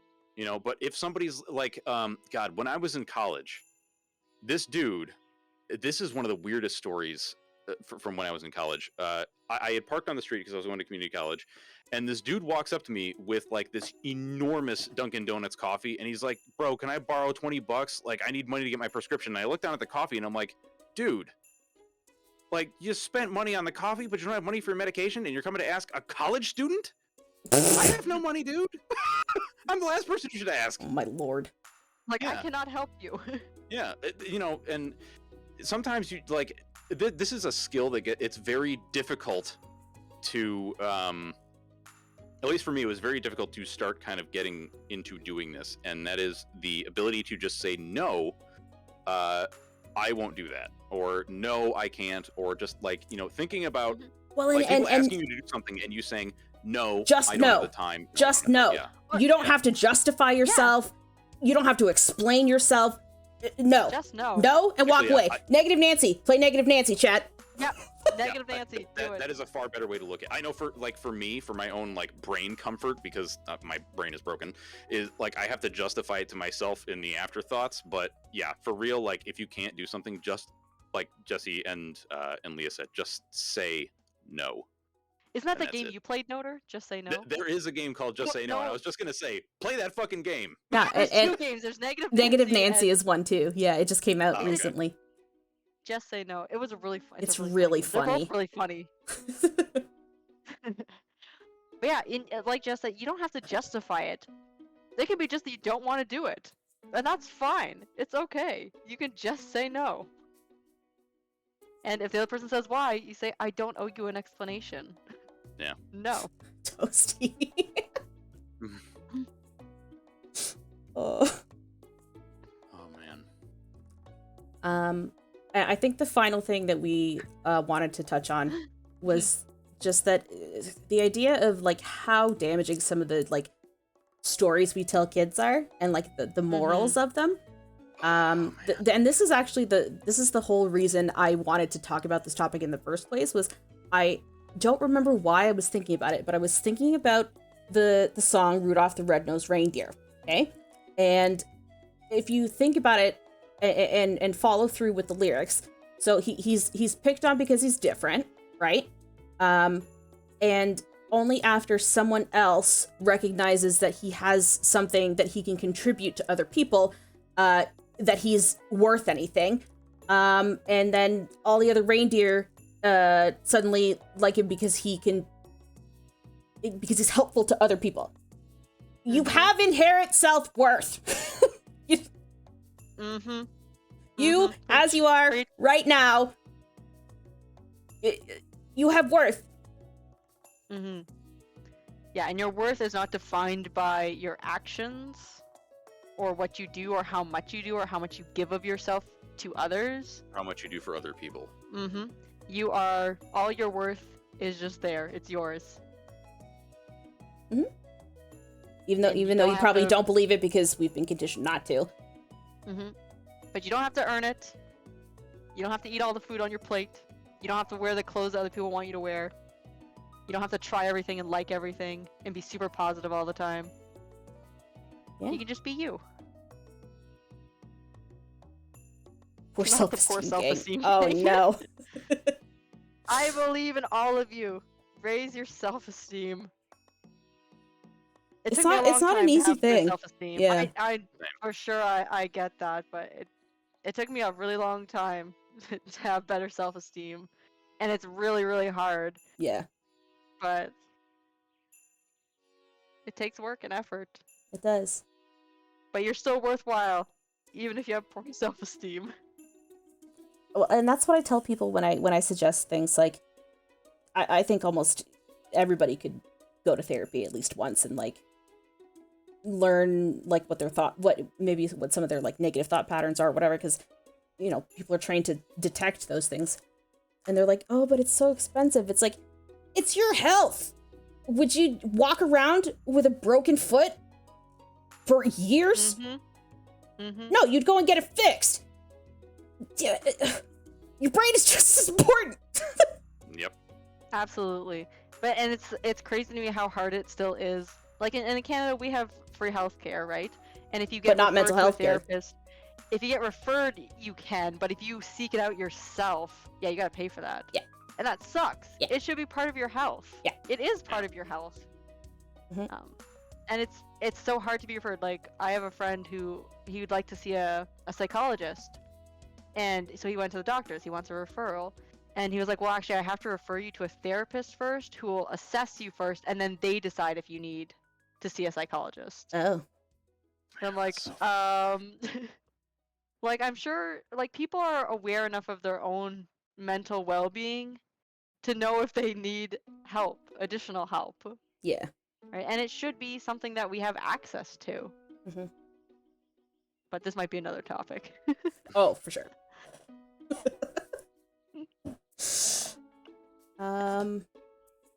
But to kind of cover it up on a positive, you're all worthy and lovely, and we love you. But that doesn't mean You're you all shouldn't great. always try for yourself and to get better. Yeah. Yeah. But if you Is- need a reason to try, You are your own reason to try. Yeah. You know, I am living proof that if you feel like maybe you might be trending towards being a garbage person, that you can in fact get better, and it's a constant process. It is never something that you're finished with, Mm-hmm. because you will always find something. Like if you're actually looking to improve, there's always stuff that you're gonna find. You're like, holy shit, I can totally do that better. Yeah. Mm. And it's really important to not be like, you know, fuck, I screwed this up, but be more like, okay, I did this. I made a not so mistake. great. It's Yeah, and okay. now I'm going to do it better in the future. Yeah, Forever. it's okay to make mistakes, chat. Yeah. It's okay to 'cause mistakes are fail. how you learn, man. It's okay to make mistakes. Yeah. Because that's something that I didn't really realize growing up, and dealing with it as an adult was that much more difficult because I had never experienced it as a child. You know, it's interesting. You can really like. So, just a quick aside with this. It is such an old way of thinking that making a mistake is like this horrible thing. Like, Yeah, like it's life changing, or like yeah, they'll like, have some serious consequences, or yeah, at work, I think people are so used to like people trying to cover up or like blame somebody else for their mistakes. But like whenever people ask me like, oh, well, you know, how did this thing happen? I'm like, oh, I fucked up. And they're usually like, you what? And it's like, I fucked up. That is my mistake. And like just owning a mistake, it's you just shut down all ability for people to be mad, because like it's like, yeah, I understand that I fucked up and I'm giving you that like for free right now. You know, like I don't know, man. Yep. It's also pretty freeing to just be able to say, you know, that is my bad, you know, and not try like to hide I it. made a mistake. It happens. Like, let's fix it and deal with it and move Exactly. forward. Just look for a way to fix it. Exactly. agreed. Also, chat is just like ranting about the healthcare system in the U.S. now. Oh yes, I saw. Oh God. Listen, that is like 40 podcasts all in itself. Oh my gosh, that was a series. Yeah. People don't like admitting their fault, mainly because people tend to rub it in their face. Yeah, that's true. Yeah. But well- if we all like, agree to stop doing that, so that people can admit that they made a mistake and grow from it, like, it's got to start somewhere. Exactly. Yep. And Absolutely. that's also why like I try to foster an environment where people can just ask any questions of me that they really want in chat, as long as they're not like doing it in a bad faith way. You know, Yep. like Yeah. one of our What's your community members- social security number? Yeah, there you go. But like somebody asked me, it was one of the first times that somebody really asked me something very serious. They were like, you know, how do you get your news, and like how do you verify that it actually makes sense, and like that it's not full of shit? And I was like, you know, I stopped what I was doing. I was like, you know, I'm just gonna explain to you exactly how it is that I look at the world and how I, you know, view these things. Or like, somebody also asked me about like the COVID vaccines, and like, you know, something I forget exactly what the full context was, but it's like, you know, if you're asking in like a you know, a good faith way, I'm not gonna just like send you away. Like, there's no shame in not knowing something. Yeah. You know, everybody doesn't know something. I mean, like, yeah, I get really frustrated because I love wildlife and like nature and stuff, and so I get really frustrated when people do really dumb shit around animals. Like, you know, they smile at a monkey or something, and I'm like, ooh, bad, don't do that. You know, but you know, I'm not going to be like, yeah, everybody should know this. I mean, in the back of my mind, I'm like, yeah, everybody should know this. But, you know, if you're going to a place with monkeys, you should probably look it up and be like, what not to do around, you know, primates. Yeah. But, Yeah. there's no shame in not knowing. Yeah, and to give people the benefit of the doubt that like it's okay that you don't have to be perfect, and you can't know everything. Even with Google at your fingertips, you can't possibly know everything. and just threaten them with a smile. I mean, you joke, but that is exactly how it goes, man. Their I know. threatening behavior is to show their teeth. Yep. Yep. Oh, My cousin's stupid boyfriend did that, and I was just like, And Spang made a point about like part of the reason why people feel like they can make fun of other people is because it starts when they're kids, like laughing at other people who are wrong. And that again goes back to like, how do your teachers and your parents deal with that? Like, I don't let my students laugh at each other. I'm like, if the other person's not laughing, it's and not funny. It's not funny. And they say it a lot. They're like, "Oh, I was just joking." I'm like, "It's not a funny joke." And it's I not a call it joke. out And it's not a hardcore. joke to the person No, you're that you're directing it bullying. at. Yeah. Yeah. You're bullying them, right? It's not funny. You're not being funny. And I tell them all the time, like, no, there's no laughing here when you're making fun of somebody else. Absolutely not. it's just like with the bro, it's just a joke defense. It's like, yeah, well, hate but it. like nobody else is laughing, man. Like, I don't Yeah. know, Or like, it's oh, not it's funny just a though. It's just a prank, It's just a bro. prank. I meant to I kick your hate it. phone. Oh. Ooh. No, I hate that. It's so toxic. Oh, yeah. Because it's Well, because people use it as a catch-all to just be a piece of shit. well, Yeah, yeah, exactly. dude, It's just an excuse. It's an excuse to be a bad person. And Yeah. I'm like, you're still just a shitbag. And, you know, like that's one of the things I think I want to say is like, you know, everybody makes mistakes, and I certainly had my very large fair share of making shitty mistakes and doing shit like that. And it is thanks to folks who were patient enough to, and not always patient enough, like people that were, I don't want to say brave enough because I'm not an intimidating person, but like, you know, that had the something to say something, you know, they had like the gumption, I don't know if that's the right word, but you know, they had something in them to be like, I'm going to talk to this guy and say something. Because like one of the first times that somebody confronted me about something was when I actually used the word gay as a pejorative. And this gay person who was a patron of the shop that I was working at when I said it, because like, you know, it was just acceptable to do that at the time, which is so stupid, was like, yo, that fucking hurts, you know?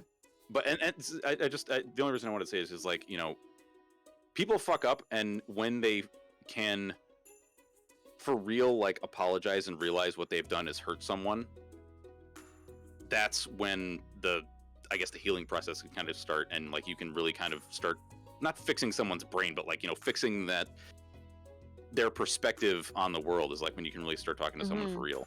At least that's the way it was for me anyway.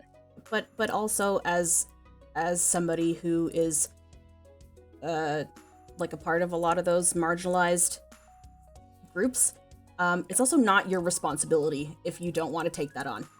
It's not it's not your fucking job. You don't have to explain to educate. Yeah. And yeah. Yeah, and Absolutely. for real, I was totally one of those assholes that was like, well, why don't you just talk to the person? Like, no, it is, like you just said, not their job. Yeah. It is Nope. no one's job to do it. It is Yep, on you to learn why you are being shitty and to sit and listen to people when they talk. Do not talk over them. Do not make suggestions. Just listen when they talk and try to really absorb what they're saying. called active Absolutely. listening. Absolutely. Schrodinger's douchebag. They base the truth on the comments of other people's reactions. Well, yeah, because Splat had mentioned that like people say like we're sexist and racist shit, and then be like, it's just a joke. You're such a sensitive little snowflake. You don't. Comedy's dead. And Oh, and It's not so funny. I'm like, okay, can you explain it to me in great detail why it's funny? yeah, like explain to me. I don't get it. Why is it funny? Yeah, why is it funny? I don't get it.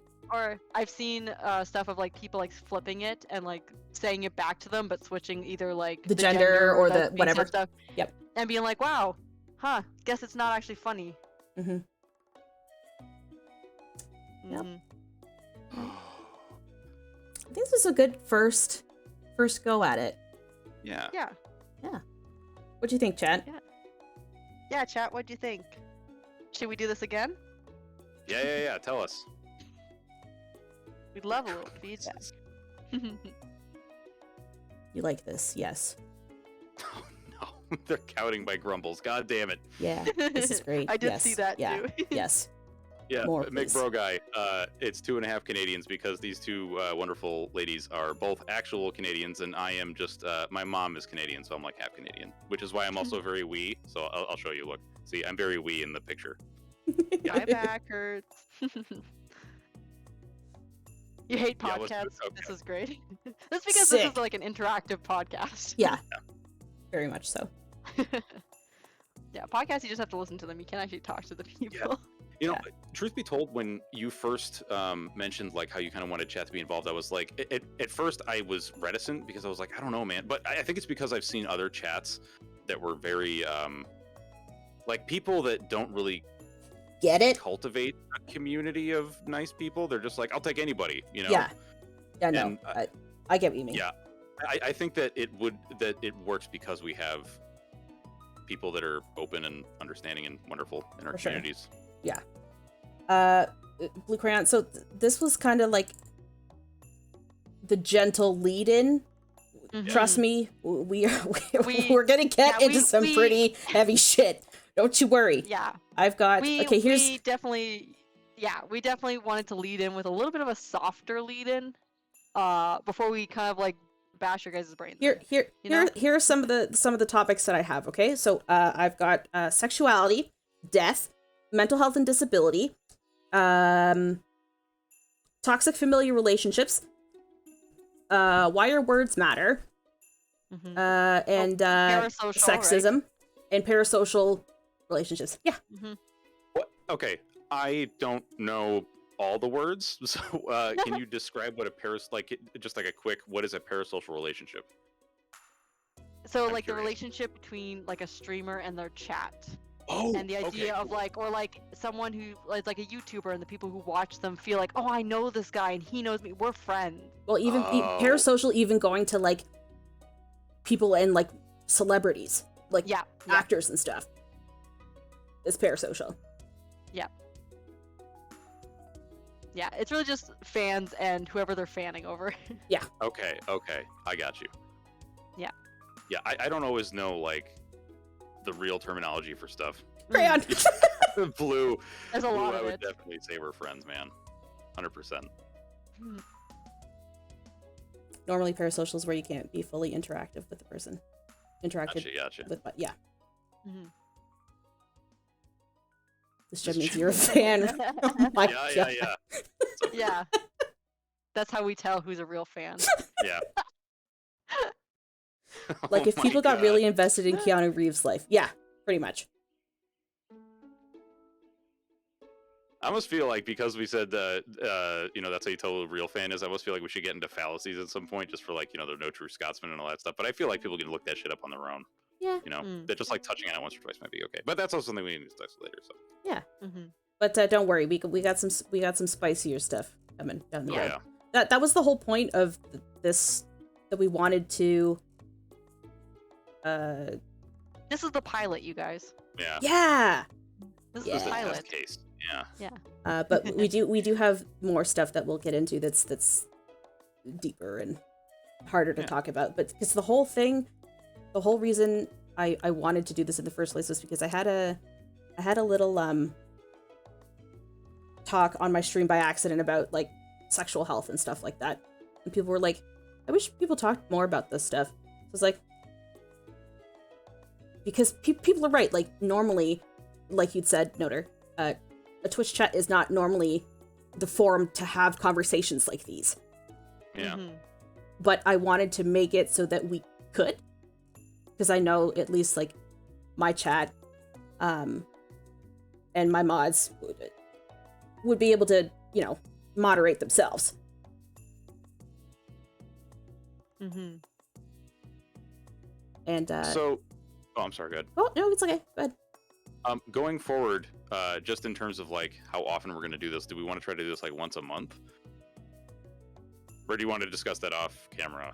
I mean, just depending on availability, I think. I am always available. Yeah, like I can always be available every two. I would do this every week. All right, so I'm just going to put this out there. Chat, you can blame me for how infrequently this is going to happen because I am the least available person in this group. I already knew that. Yeah. Yeah. It's like when you guys were like, oh yeah, I'm available all the time. I'm like, oh, Mondays, I have a charity thing every other Monday. Then I've got Tuesdays. Those are free. And then Wednesdays is with Vandrus. And then like, Thursday I spend time with my wife. Friday I'm running D&D or I'm like Yep. preparing for it. Just Sunday is Dark Souls. I know. yeah.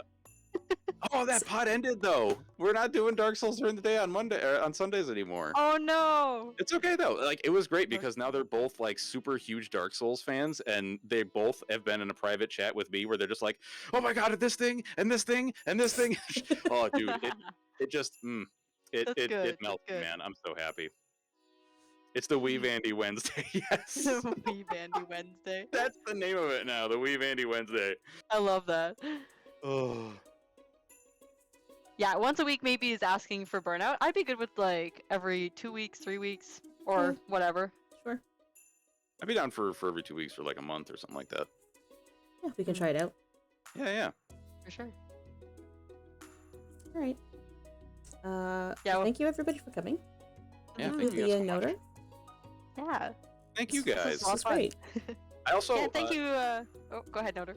I just wanted to give a special shout to Killer's Assist, who was actually the person who I mean, like, I don't think he put this notion in your head, Jesse, but he certainly was the one that put it in mine. When one night I think we were all three in Leah's chat, and he was like, "So, podcast with you three when?" Mm-hmm. Oh, was that the rant day? Was that when I Yeah, was that was the rant day. Yeah. Yeah. Yeah. And then we were like, we'll do it. Don't test us. It was like a cosmic confluence of events because like then I remember Jesse was like, "Well, I have been thinking about doing a podcast," Yeah. and Yep. so it's like, "You don't say." All right. Yeah, it was weird how the universe came together for that one. Yeah, I'm glad it did. So, shit, we totally missed out on another name we could have had for this. The What? cosmic confluence of Canadians. That's way The too long. alliteration. That's way too long. Okay, it is too long, but I love alliterations. No, I do too, but Good. that's way too long. Oh yeah, the Triple triple C. C. I'm really glad that I didn't have to like write that out. Yeah, you have to like do the art for it. Just like, damn you. Like, oh dude, I can't even imagine how many like messages we would have gotten in the chat. Just like, I hate that you decided on this of all names. Yep. Yep. The CCC, really? Oh man. You know what? It's a little too close to another triple Yeah, letters. that's you know? why. Yep, I that's just- why it I. clicked. Yep. That's why I was like. It just clicked. Yup. Oh, that the whole time I was like, ah. I just know it's because I just looked back at it and I was like, huh. Oh. Oh boy. Oh boy. Good. You know, it was a close call. Oh shit. Oh yeah, we dodged a bullet there. Thank God. For sure. Noter, you're streaming more Darkest Dungeon 2, right? I am. Okay, I'm gonna send my guys your way then. Okay, cool. Thank you. Yeah. Guys, And go special watch. thanks to Jesse for putting this together, for doing the art. God, yeah, huge thanks. If we can get like big praises for Jesse, please. Yes, Yay. big real. praises. Oh, right, So Darkest Dungeon lovely. 2 is out. Yeah, on Epic Games. Yeah. All right. Thank you, Thanks, everybody, for chat. coming. Thank you guys so much for being here. I'll put this up on my YouTube channel. I don't know about Noter. Do you? Oh yeah. Yeah. Oh yeah. Yeah, I actually started with YouTube in like Oh. 2013. Oh, jeez. Yeah, it's been a Mhm. while. All right. Good night, chat. Bye, Jesse chat, and also welcome, I guess. At some point. there it goes. I see it.